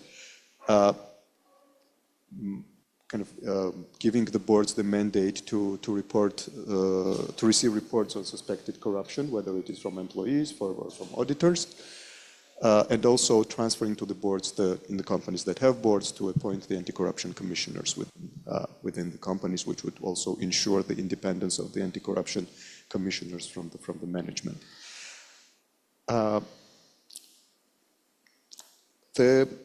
Another good thing that Ukraine has established in legislation is the requirement for quite a large circle of companies to adopt compliance programs, anti-corruption programs as they're called in Ukrainian legislation. We believe that this circle can be eventually expanded further to include more categories of companies, but before that it's important to ensure, of course, to ensure that these anti-corruption compliance programs are actually applied in practice, that they're not box-ticking exercise, as they are very likely to become in many cases. This is where the experience from some of the WGB member countries can come very useful. And in this report, we cite some examples. France is a very good example where the French anti-corruption agency is actually conducting audits of anti-corruption compliance programs. We understand, again, the challenges, of course, that if, for example, NACP were to undertake this mandate, it would require a certain amount of resources. So this needs to be tailored to the existing resources, and there are different options of how what form this verification can take place. So at this point, I think it would be important to start a conversation about this, what would be the most effective and appropriate system of verification for Ukraine. And then another thing that we suggest is to require the majority independent member boards, at least in systemically important SOEs or those that are exposed to high corruption risk. In terms of accounting and audit, again, the legislation is mostly in place. Ukraine has established in law the relevant international accounting standards. Now it's important, of course, to apply this in practice. Our review found that sanctions for accounting offenses are not necessarily always dissuasive. These are mainly financial sanctions, and quite often the amount of sanction in the law is not significant enough to discourage the offenses compared to kind of a potential benefit from an accounting offense can be much higher than the likely sanction. The new rules for state unitary enterprises to undergo internal audits need to be again implemented effectively in practice. The role of auditors in reporting, because this is actually something that 2021 recommendation highlights, is for the countries to utilize as much as possible the role of external auditors in detecting corruption. And for this to be effective, it's important for the audit to have in place the kind of both the right and the requirement for auditors to kind of escalate the reporting of suspected cases of corruption to the monitoring bodies, to the boards, and where appropriate to the law enforcement authorities. So there needs to be kind of a clear procedure for that. And then the explicit exemption of auditors from disciplinary, administrative, civil, and criminal liability for reporting suspected corruption. The final part of our review is about the incentivizing companies to act with integrity and to refrain from engaging in corruption through kind of positive and negative incentives. And when we're talking negative incentives or disincentives, of course, a very important theme, which is one of the key themes of the Anti-Bribery Convention and the recommendation, is the liability of legal persons. And Ukraine implemented recently, late last year, a very important reform in that respect, which made it possible to effectively apply the liability, the regime of corporate liability, which already existed in law but was not autonomous. As a result of these reforms, it became autonomous and can be applied effectively for foreign bribery and a number of other offenses, corruption offenses. Now, our recommendation is to take this reform further and to make it to extend this to other corruption offenses. And then, of course, in practice, it's important because to date, the practice of corporate liability cases has been limited. So it's important for NABU, for support, to prioritize such cases and to provide relevant guidance to their staff. Further law enforcement measures that can incentivize companies to act with greater integrity one is the due diligence defense, which is something that is not yet very kind of common in our part of the world. In the ASEAN countries, we actually did a review of another report that will be published later this year, which is called Regional Trends, which covers the ASEAN region. And this was actually one of the questions that we asked, and it turned out that pretty much none of the ASEAN countries had the due diligence defense in place, which means that what we mean by due diligence defense is that companies can either avoid prosecution or kind of have the sanctions reduced if they prove that they applied all the necessary internal controls to prevent corruption, but corruption still happened despite their due diligence and best efforts. So based on the criteria and mitigating factors such as full sum time, involuntary disclosure, remediation measures, including effective ethics and compliance programs and acceptance of responsibility. And the same kind of as an extension of this possibility of plea bargaining for legal persons in all corruption cases, again, based on a number of conditions, the same set of conditions, basically. So this can encourage companies to, first off, to try to prevent corruption and then to self-disclose in cases where they can prove they feel safe that through self-disclosure they can actually have their sanctions, either avoid sanctions or have them reduced depending on the circumstances, of course. And finally, the last way through which the authorities can incentivize integrity is through the use of public advantages. And this is something that the 2021 recommendation pays a lot of attention to. Ukraine has some measures in place for this. So, for example, for companies bidding for large public contracts in Ukraine, it is mandatory to have an anti-corruption program in place. Otherwise, they cannot bid for large public procurement programs, procurement bid contracts. And so it is, of course, as I mentioned earlier, it is important to ensure that these anti-corruption programs effectively exist and are applied. So this is essentially tied to the verification, because currently it's good that this requirement exists in law, but it is not, in practice, there is no verification. Companies can just provide any document, download it from anywhere, and it qualifies as an anti-corruption compliance program. There is no mechanism in place to ensure that this anti-corruption compliance program is actually applied within companies. So this is something that needs to be addressed. The 2021 recommendation says that countries should consider the existence of compliance programs in all major public advantages, not just public procurement. Now, there are two ways how compliance programs can be considered when making decisions on public advantages. One is to give advantage, like to give preferential treatment to companies with compliance programs when they apply for public advantages. But this is risky, and we understand, and when we had discussions for our preliminary findings with our Ukrainian partners, both from the authorities and from the private sector, this was a common concern, that if you give whoever is in charge of distributing public advantages the discretion to give preference to this company over that company based on a very ambiguous thing such as compliance program, that inevitably creates opportunity for corruption. So instead, the second way is to make compliance program not as a kind of a preferential thing, but as a kind of minimum qualification requirement. But that companies that only, as is the case already in the public procurement, that if a company wants to apply for a certain public benefit, it has to have this compliance program in place. So this can be extended to other public benefits, such as state financial aid, export credits, etc., so long as there is a proper verification mechanism in place. And similarly, Ukraine currently has in place administrative debarment from public procurement, which is automatic. So we call it administrative because it does not require judicial decision. The procuring entities but they are obliged by the law to decline bids from companies that are included in this unified state register of corruption convictions. So first of all, we believe that this should be applied to other public advantages, not just public procurement.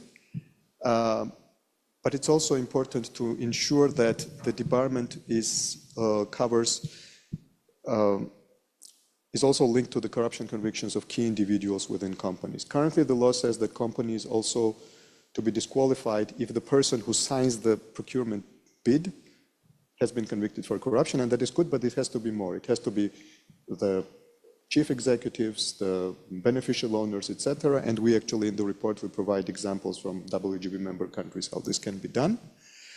But also, in a way, we believe that Ukraine's regime is somewhat too strict in a sense that debarment is not limited in time. It's essentially indefinite because there is no clear way how a company can be. Because the debarment is linked to the inclusion in the register of unified register of corruption convictions, it's not clear how a company can have this, have the debarment reversed or end at some point. So it has to be, and this is the best practice based on the WGB country evaluations, that it has to be limited in time.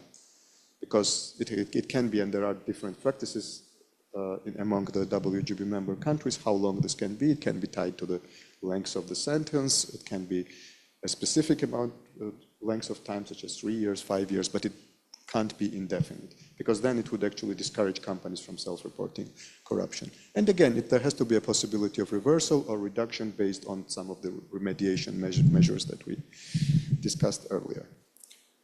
So this was all. I mean, the more is of course available in the report. There is a lot more there. We will have further, and my colleagues and Julia mentioned the Istanbul Action Plan monitoring of Ukraine. The report will be adopted in July, and there is a special part on business integrity there. And I would like to end by thanking our Ukrainian partners for their extremely, I don't know how to say, enthusiastic and helpful collaboration throughout this period over the past year or so. I mean, our partners from NACP and other relevant public institutions who provided us with in a very, very short period of time with all the information we needed to conduct this assessment. Our partners from the private sector and business associations and collective action initiatives who were involved, again, very actively involved, helped us improve the content and the findings and the recommendations. I think what encourages us and what I find very encouraging as someone who worked for almost a year on this report is how much enthusiasm we have seen in Ukraine. That for the people who worked from the Ukrainian side, this was not really box ticking, that they were genuinely interested in producing this work. This was very much a collaborative and collective product, not by OECD, but I would say that this is a collective product of work. Everyone who is represented here. So thank you very much.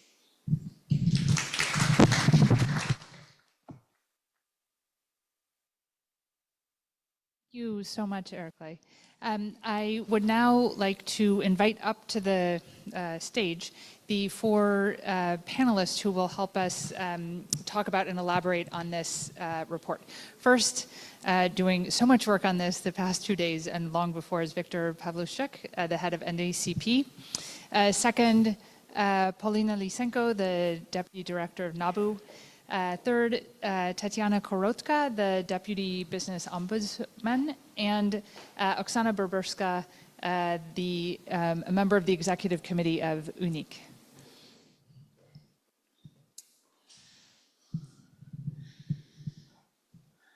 Thank you all for your willingness to join us today. And I know that Polina has to leave early, just so no one thinks she's running away when she when she leaves. So Polina, I will pose the first question to you. We will focus on what different public institutions can do to promote integrity in the private sector. There is, oh no, sorry, that is yours. Right, you can answer that too. Sorry.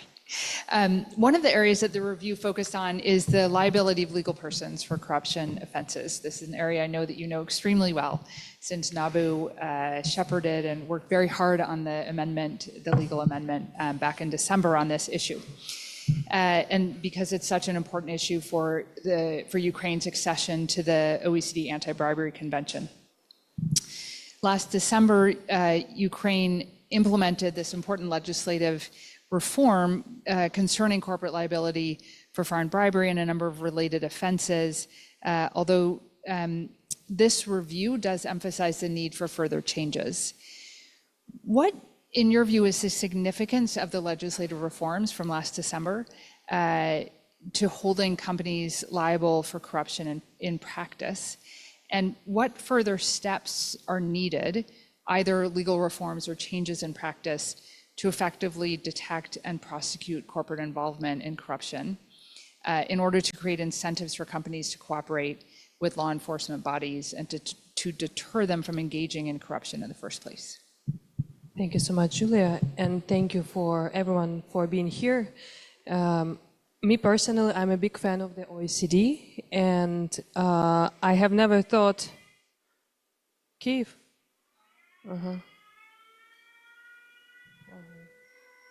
I think we have to check, right? Може хтось глянути? Це ракети, це шахедик.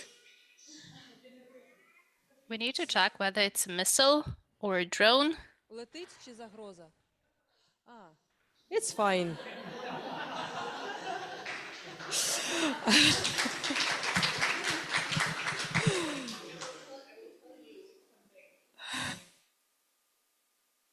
I learned while Erika was speaking that going like this starts sounding like, to my untrained ear, like missile defense. So we're like, why is the alarm not going off? So please go ahead. So I have never thought that I could be that passionate about OECD and about WGB, but we started this work of legislative amendments in autumn, or well, in late summer 2022. Nobody believed it would be possible, but we were moving forward like step by step. We failed a few times. At some point, I stopped to believe that it will ever be possible, because our first try and the first voting for the changes to the criminal code and criminal procedural code to amend them with the criminal liability of legal persons was failed. And we didn't have enough votes for that in the parliament. So that was the moment I thought that we have to give up, and that's all. But then we decided that we have done that much, so probably we won't stop. Here I would like to be very thankful to the government of Ukraine for sure, but for the members of parliament, because we did a lot. Law Enforcement Committee did a lot. We were in Paris, we were at the meeting of the WGB, they saw how it works and why it is important for Ukraine. So when you do that, not with the understanding that you have to do that because OECD insists on that, because EU insists on that, or because it's the part of the negotiations, when you do that because you really believe that it will be better for your country, that member of parliament will vote for that, not because he is told to vote or whatever, but because he understands that he will continue to live in this country. So we want this country to be better. That became much easier. We really changed the legislation, not just liability of legal persons, which is important, but also tax non-deductibility of bribes, which also was a challenge, and I would never think so that it would be, but still it was.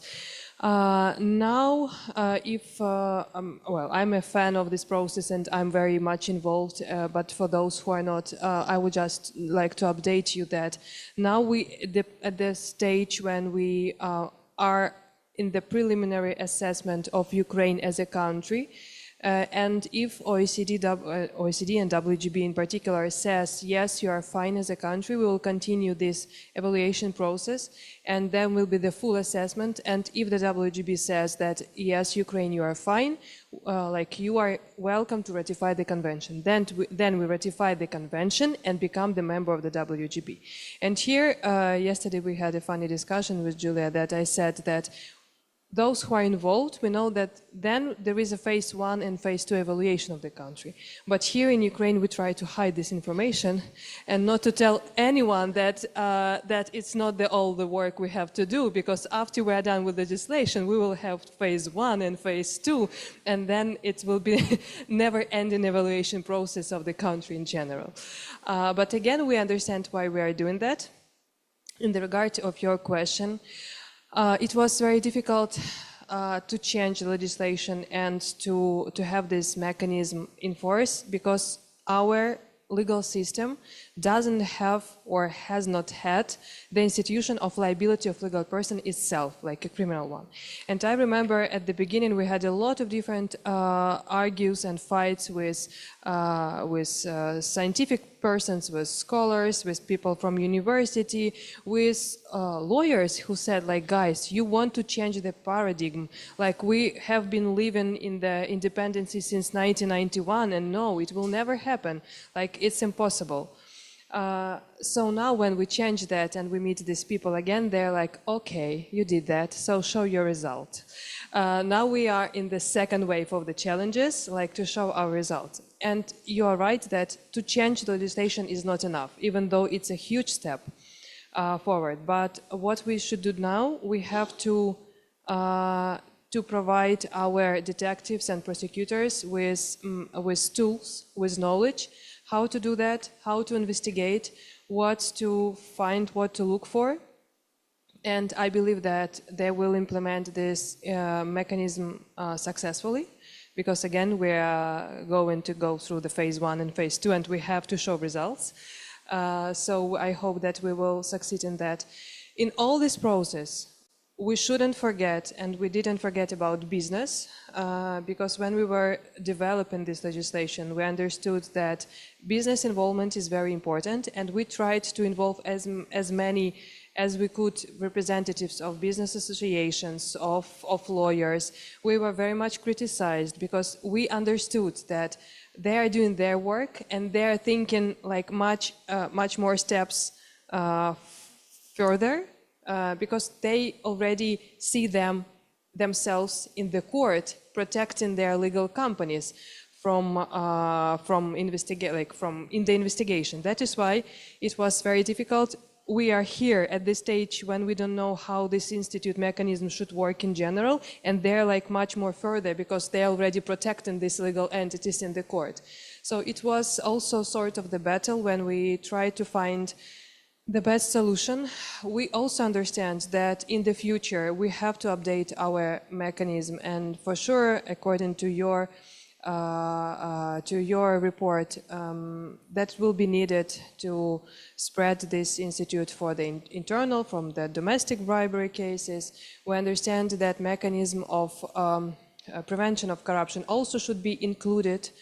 We have had a lot of negotiations on that, but again, it's something which we will have in the future, because as of now we have the minimum package which was voted and needed for the OECD WGB accession process. That is why I would say in autumn 2022, I thought that I saw like 100% of the paths. When we voted in December 2024 for the legislation, I thought we are something like 95% we are done. So just 5% left, so it will be just assessment, evaluation, and then we will start investigation. Now, I understand we are somewhere like in 10%, because again, investigation, prosecution, amendments to legislation in the regard of all what was just said, it's everything which is very, very difficult, because it's about changes of the paradigm of the mindset, which is not very easy. But again, we understand why we do that. We understand that it's important for future investments, for future restoration processes, for the image of Ukraine at the international level. And we do want to be proud of our country. That is why it's important steps for us. And I hope that we will share that enthusiasm, as Irakli mentioned this word today, and more people become like fans not just of the OECD, but of all these mechanisms, and understand that it's really worth it, and our work is really important, and work of each of us is very important here. Thank you so much, Paulina. One of the things that you know, having been so involved in this process, is that Ukraine has done extraordinary work to pass these two pieces of legislation. Yes, it's just the beginning. There's so much left to be done, but it really was extraordinary, as Paulina described, going from thinking that this was hopeless to actually getting it done and putting Ukraine in a position to go through the preliminary and full accession assessments this year. We are hopeful that the full assessment will be done by October of this year. But as you also know, Ukraine wasn't alone. The Secretariat was able to provide a lot of technical assistance, but it's also working group on bribery members through a peer learning group who met with delegations when you were able to come to Paris. And this is something that continues. And it's both on the legislative reform, it's also on law enforcement, and it's also on business integrity, because every working group on bribery member, they have to meet the same standards, but each country does it somewhat differently. And every country, or most countries have had, not all, but most have had trouble with the liability of legal persons, for example. And there are examples. France is a very good example of a country that did quite poorly on earlier phases of these peer monitoring reports, and is a great success story of the working group on bribery, because that was one of these, a poor report was one of the factors in really pushing them to finally undertake significant reforms. So there is a great deal of work to be done, and I know I'm looking at 4 of the many people who will have to be very involved in that. But there is also support from Working Group on Bribery members and from the Secretariat. It's much more than just a regular support, because you spend so much time with us, members of the WGB, explaining, trying to help, even like reading our documents. They shouldn't do that, and honestly, they were wasting their time. But we just ask their opinion. Hey guys, you have been, like, whatever country it is, you have used that for years. Can you please look at our options? We have option 1 for 100 pages. We have option 2 for 200 pages. Can you please check which one is better according to your practice? And they did it. And nobody said nothing bad, and nobody said that no, we are busy, do whatever you want. So everyone was very supportive and is very supportive. We have been doing a lot of work together, and I do hope that it will be continued in the future. And this support is very important for us, because without that, I would say that we would be nowhere. And it's my last point, one of the good examples of this support, when we had a battle internally in the regard of which mechanism should be used, exactly you made a meeting in Paris. Ms. Tatiana was there, I was there. It was online meeting with members from Ukrainian different business associations. Members of parliament were there, NACP was there, and we were sitting in one room and discussing these issues. So in fact, it was our home task probably to do that, but somehow it didn't work. So you helped us to make these connections, and then we had a solution. So thank you for that. It is very much our pleasure. And as I think you heard, and as I know Victor heard yesterday at the launch of this report, the Secretary-General stated several times his personal but also organizational commitment to helping support Ukraine. And I know that we in the Anti-Corruption Division share it. So thank you so much, Paulina. Victor, I will move to you.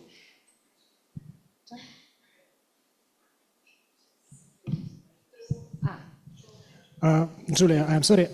Шановні колеги, з огляду на оголошену повітряну тривогу, в нас є... Dear colleagues, since we have an air raid alert now, there are 2 options. Number 1, it's going to the bomb shelter. So there is a bomb shelter here at NACP premises. And the second option is to stay here and monitor the situation. And in case there is increased threat, we go to the bomb shelter. So this is our joint safety. So let us decide what we are doing. Julia, we have two options now. First option, go to the shelter and continue our meeting there, and or just live here and monitor the degree of the threats. If we will have a higher level of threat, so we will go to the shelter. So what is our decision? I'm fine with that. Stay here? Okay. Yes. We are staying here, yes? Yeah.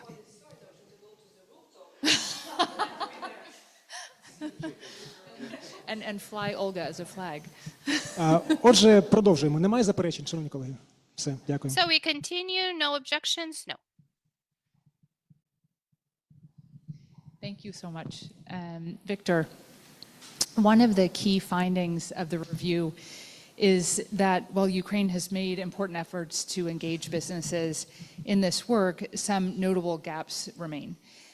Two of those are engaging companies across the board, and especially small and medium enterprises, in the policy process. And the second is providing anti-corruption training and guidance to a broader spectrum of companies beyond the state-owned enterprises. And these are both slides that Eric Lay highlighted in his presentation. NACP is the lead public institution in Ukraine responsible for development and coordination of anti-corruption policy, as well as awareness raising on corruption and provision of anti-corruption training. What are the key challenges that NACP faces in this regard, and what can be done to address those challenges and to achieve higher levels of awareness and of participation in training? High level of awareness of business, I think, yeah. We will focus. Yes, thank you so much for your question. I'll try to comment this issue. First of all, Rakli has presented some problems that we have, and one of those problems is the high level of entrepreneurs and small business that we have. And to deal with that, we need to cooperate the same like with simple people, like with just people who, for example, we are asking during our researches. And here I want to focus that according to the research, also Rakli mentions that we have from year to year the rise of people and the rise of business who are ready to or who claimed about corruption, but the level of business who claimed about corruption is a little bit lower than among citizens of Ukraine. It's about more than 14% of people who claimed about corruption, and a little bit more than 10% of business who claimed about corruption. And it's also one of the issues of awareness. But here I want to focus on the issue that NACP in this role and other anti-corruption agencies, we should have that role of a partner, a great partner, to help to understand the situation, to be aware about the situation. And if we are talking about small business, we have two ways to contact them. It's the same like our constant work of awareness with all the citizens, where we have different roles, just for example, even communication strategy according to the directive of Cabinet of Ministers, and work with schools, universities, like citizens. But also, if we are talking about the business, it's direct communication. But here, we can't direct to all representatives of small business. It's really hard. Here, we also need to have a will of business to be part of this process and to be represented. And for example, we contacted to 26 main associations and organizations who present business of all levels, asking the question about what are the main problems that they have that prevent them from developing economic and social basis for prosperity in Ukraine. And asking this question, we waited for the results, for answers and for those problems. But we, up to this date, we received only among 26 organizations, only 4 answers. And it's our partners from ACC, from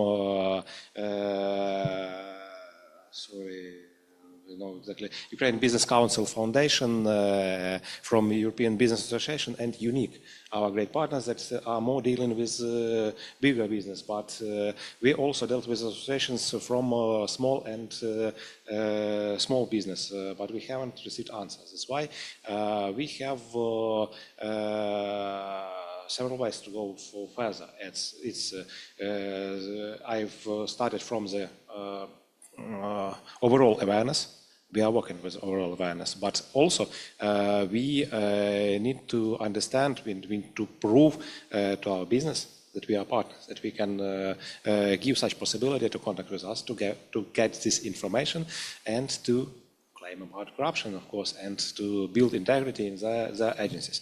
And if we are talking about building integrity in the agencies, we also, and this issue of awareness and trainings, with our partners from UNODC, we also participated in training.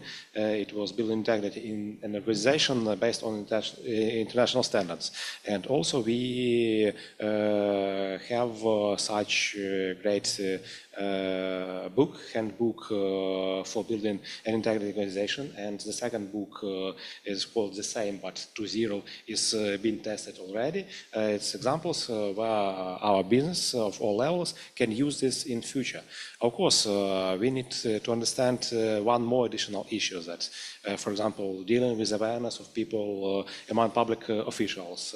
It's easier. We have possibility to regulate some issues. We have possibility to control them, but for example, the same issue maybe is presented previously on economic review. The main focus is deregulation, and it's vital for business. That's why imposing some additional legal norms, it can be can lead to higher perception of interference of state in this role. That's why here we need to understand of the role of our agencies is partnership, and the role of business is to be aware, to show the will, and to take participation in this process. Thank you very much. Ukraine is, of course, not alone in finding it challenging to engage small and medium enterprises. It's true in so many countries, partly because those enterprises have fewer resources, and if they have a lack of trust in the government, they don't necessarily see a way to report safely or to otherwise engage with the government. So I hope that as you continue to deal with this challenge, that you'll take heart and perhaps exchange lessons with other countries. And the deregulation issue is such a challenging one as well, because it's about, of course, finding the right balance between the long-term planning and thinking that's necessary to create the environment for a safe investment environment without overly burdening the businesses. So thank you so much. Maybe one comment, and I believe that this review and these recommendations and this discussion will be playing a great role for our communication with business in future. And I believe that, as said on previous panel, that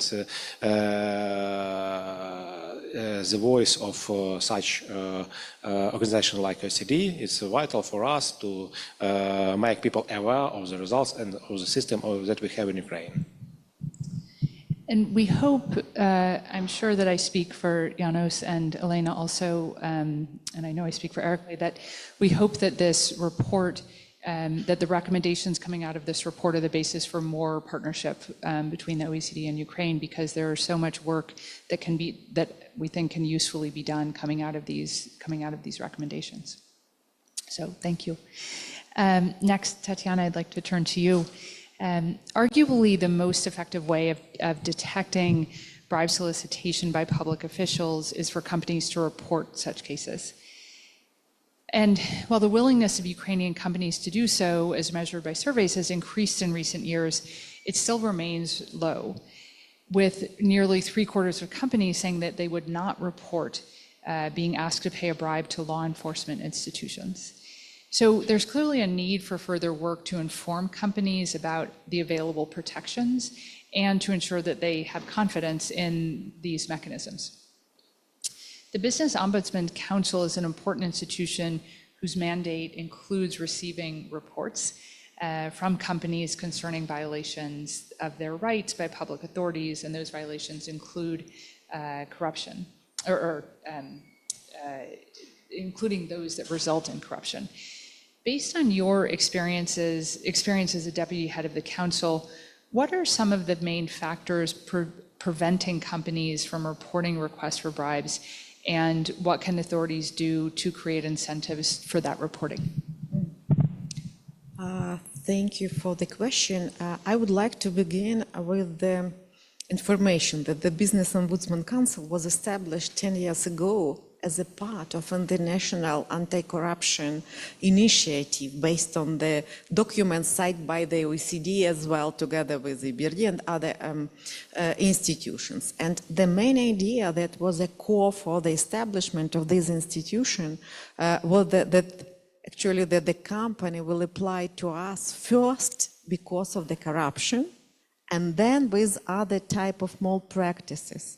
But our 10 years experience showed us very well that the companies more apply to us with the different, regulatory, administrative issues, law enforcement bodies, problems and so on, but not corruption.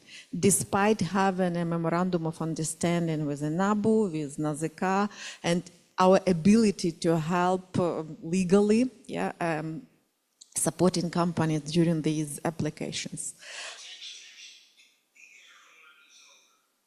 Okay, the threat is over, okay. So, what, with this voice, yes, the voice, yes, provides additional fear, I guess. Well, so I would highlight several reasons for the lack of this information, because definitely we discuss with companies all corruption issues during our informal conversation, during our, events and so on. The first reason is a fear of retaliation. Many companies, unfortunately, still could expect, the consequences of these reporting. Direct, indirect, for the formal officials, for the, staff members, and so on. And companies definitely try to stay a part of these type of additional issues. So they are ready to inform us or other institutions, like informally, but without legal consequences. This is important, but this also very much connected to the second my observation. This is a lack of positively resolved cases. Yes, lack of data-driven information.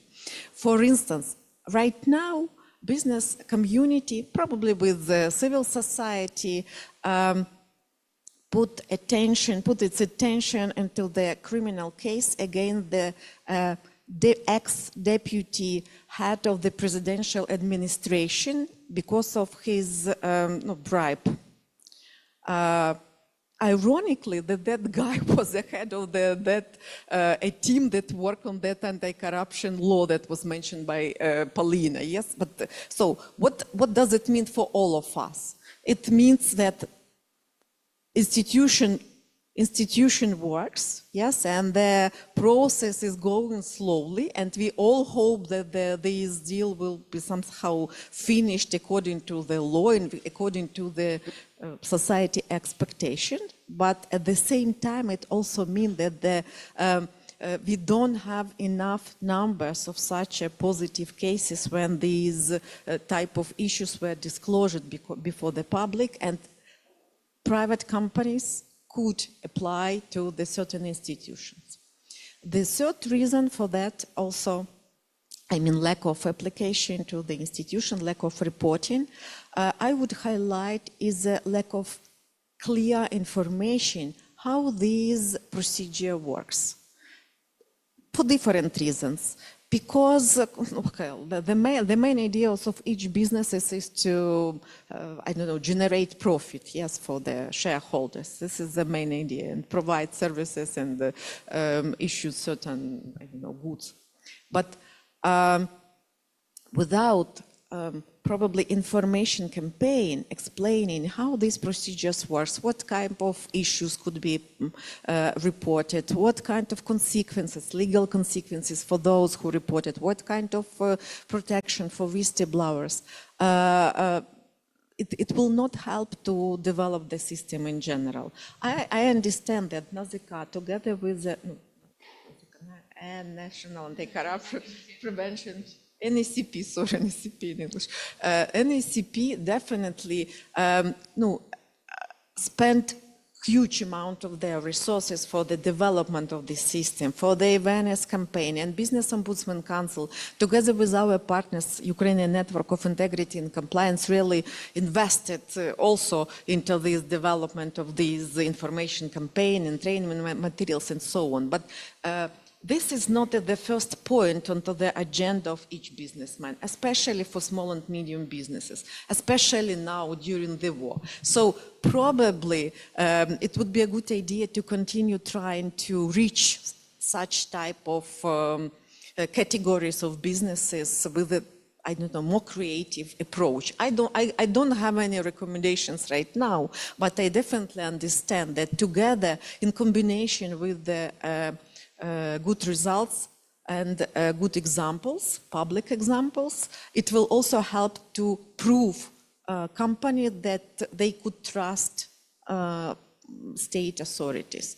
It's important. Without it, it's definitely impossible. And probably the last, not least, but last issue, it's our culture. Yeah, it's a behavioral things. Very often in our society, people try to solve the issues, yes, without outside of the procedure. It's especially usual for the small and medium businesses because they don't have enough resources, they don't feel quite strong, they don't have, I don't know, strong connections. Lack of confidence, lack of connection to, I don't know, political sides, all these sides. So we should work on these culture changes because I personally believe that culture changes, it should be our regular job. Even in my office, yes, we have discussions sometimes, what does it mean conflict of interest? Even in the office of the Business Ombudsman Council, yeah, because the edge could be quite thin from time to time, yes. So it's always useful to remind the society what does it mean. I mean, these basic terminology, the basic ideas. And the culture step by step will be changed, especially because of the current situation of war. You know, this is like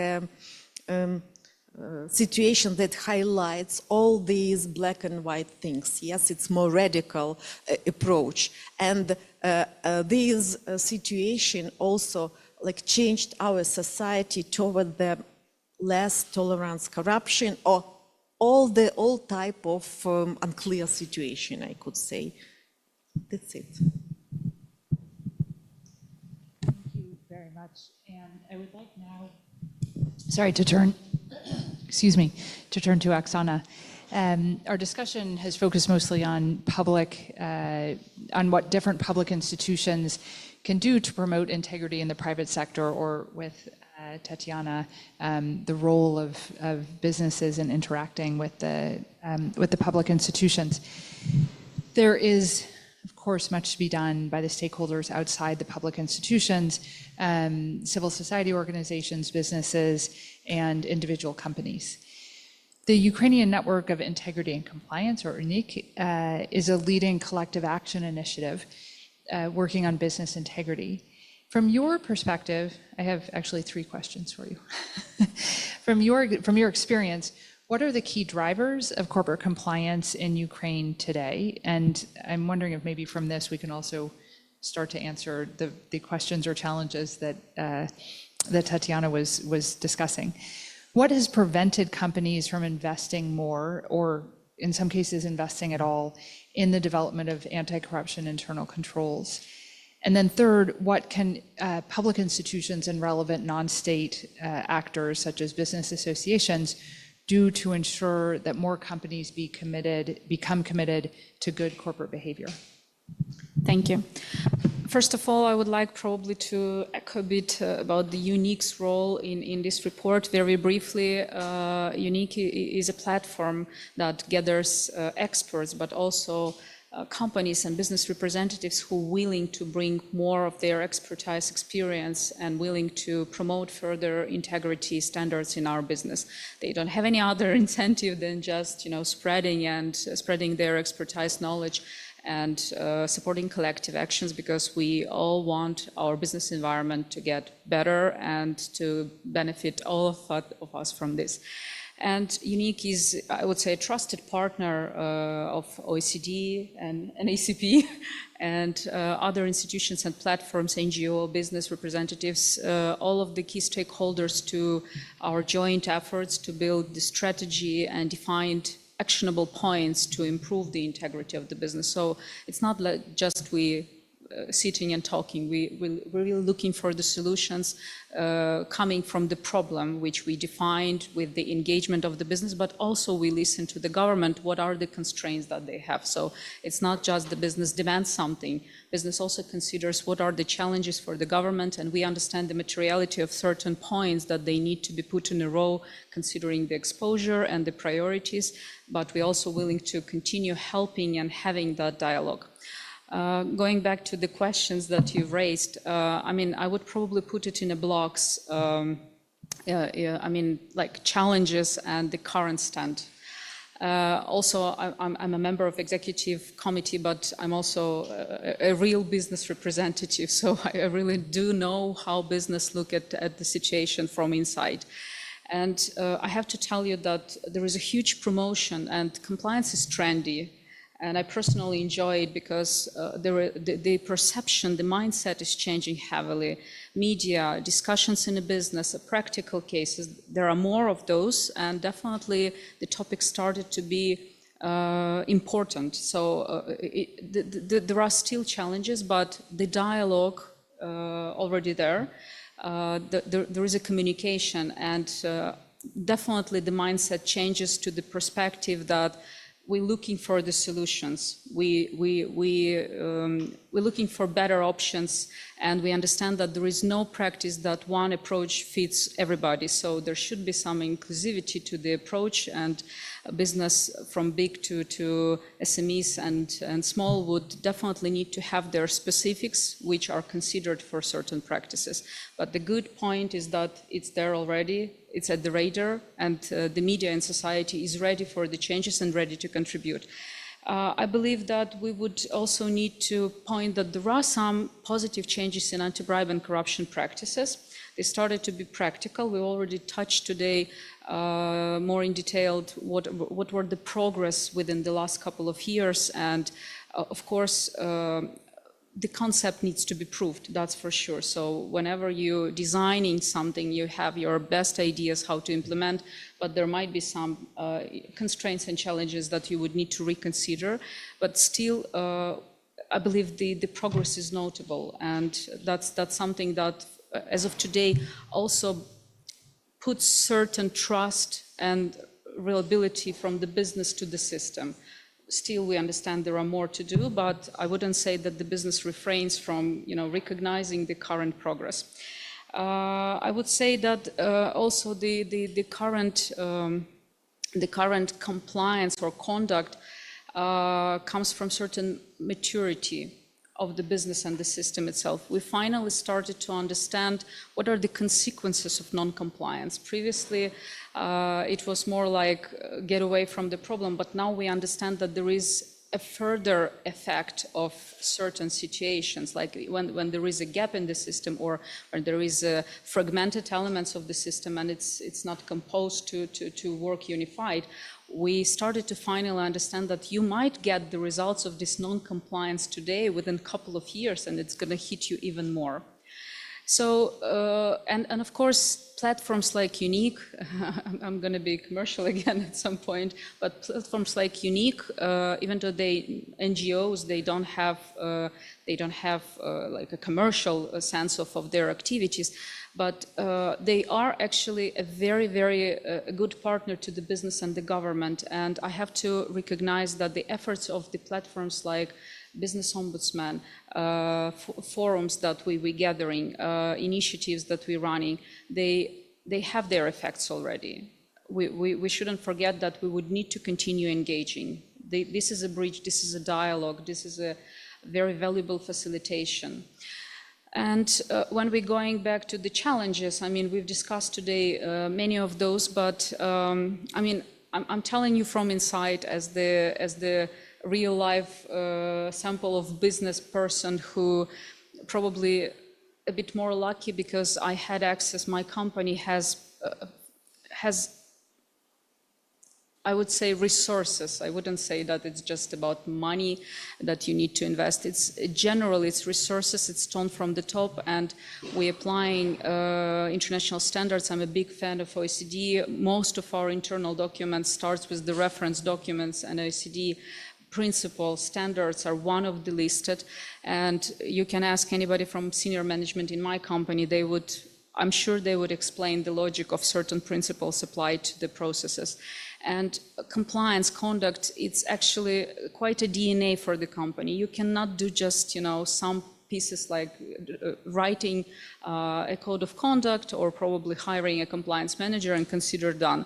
No, it's a hard work to do. You would need to embed certain principles and practical tools to your processes. So I would say that the main challenge for the business, whoever even wants to apply good practices, is the resource. It's something that they would definitely need help. And we understand that in current environment, when there are challenges left and right, and you cannot really plan your business planning, your business operation more than a year, even though you want to be strategic, you're quite limited with certain business environment factors. And I mean, investing heavily to compliance versus an immediate benefit of doing simpler business is quite a challenge. But we shouldn't wait till the environment would change positively, all of the challenges would get away, etc. We would need to consider this as a factor and find the way out. So I'm really thinking that if we do this agile, if we find the priorities and tools to be provided to the business, make it tailor-made, make it inclusive, considering the specifics and prioritizing, like from the minimum baseline to the advanced models, whoever needs, and tied it with the incentives and the pressure, which would be balanced. We shouldn't forget about this. Companies would be willing to comply, let's put it that way, to apply these practices. And of course, the companies who has these practices should be ready through the initiatives like Unique, with the cooperation with the government, should be able to provide their support, mentoring programs or raising awareness or sharing cases or sharing practices. We definitely, all of us, available to do more. And it's good that we have this kind of dialogues. And I truly hope that the report, especially on the private sector business integrity, would be turned to actions. And I guarantee business would be very supportive to continue, very supportive. Thank you very much, Oksana. I know that the protecting companies that report and building the business, building trust in government is different from compliance, but because both of them involve a good engagement between business and government, I hope that as the interest in compliance and if some of the recommendations from this report are acted on, if the businesses see that their interests are being taken into account and that it helps them do planning, I hope that may also have some effects on the trust in government of all businesses. There's lots to do, I know, but I'm hopeful that this report, which the OECD is presenting, but which is based on surveys and consultations with government, with networks, with businesses, with NGOs, it really is a report that's based on what we learned from here in Ukraine. I hope that it is a good step in moving forward on this important topic. I will see if anyone, having had caffeine an hour or so ago, has gotten over any shyness and has any questions from the audience. There has to be at least one question today.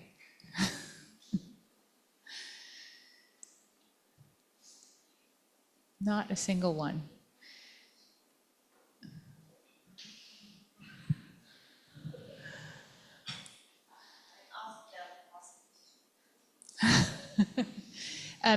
Does any of you have questions for anyone else, for your co-panelists? I think we have many questions and many issues to discuss exactly, but maybe not the issue of discussing here. Okay. Fair enough. Thank you all. I really would like to thank the speakers and the audience for being here, the speakers for having such thoughtful responses to the questions. And again, I hope that this report is useful to all of you and to the audience. It is meant to be both based in the theory, but really meant to be practical. I also very much want to thank Nazaka and NABU and other public institutions of Ukraine for their commitment, for your commitment and engagement throughout the process of preparing the review. And I want to thank the Business Ombudsman's Council and UNIQ also, which have been invaluable partners in this. I hope that the findings and recommendations of the review will help inform Ukraine's policies on business integrity going forward. We touched when we talk about the reporting and the threat of retaliation, the reporting, of course, should lead to law enforcement. And the business integrity piece is sort of the flip side of that. We want to, it's good practice to be able, or it is useful and effective to be able to offer both carrots and sticks in a way as we are trying to move towards better compliance or to stronger, to strengthen the fight to combat corruption. The Anti-Corruption Division, we remain, as I've said before, we remain committed to supporting Ukraine in the process of accession to the Anti-Bribery Convention and Ukraine's quest to achieve compliance with the relevant OECD standards, including those on business integrity. And the findings of this review will form the basis for follow-up capacity building work, which we would very much like to do with you. I also would like to note that business integrity is among the areas that's covered by the review, the assessment of Ukraine by the Anti-Corruption Network for Eastern Europe and Central Asia under its Istanbul Action Plan 5th round of monitoring. The relevant draft report went to Ukraine last Friday, I believe. And so I'm sure you've read it already. And it's been shared with government and non-governmental stakeholders. And as Eric said, it will be discussed and adopted at the ASEAN plenary on the 8th of July in Paris. So I would like to conclude by thanking all of you and encouraging you to remain engaged in our work and the work that we all do together. So thank you very, very much again.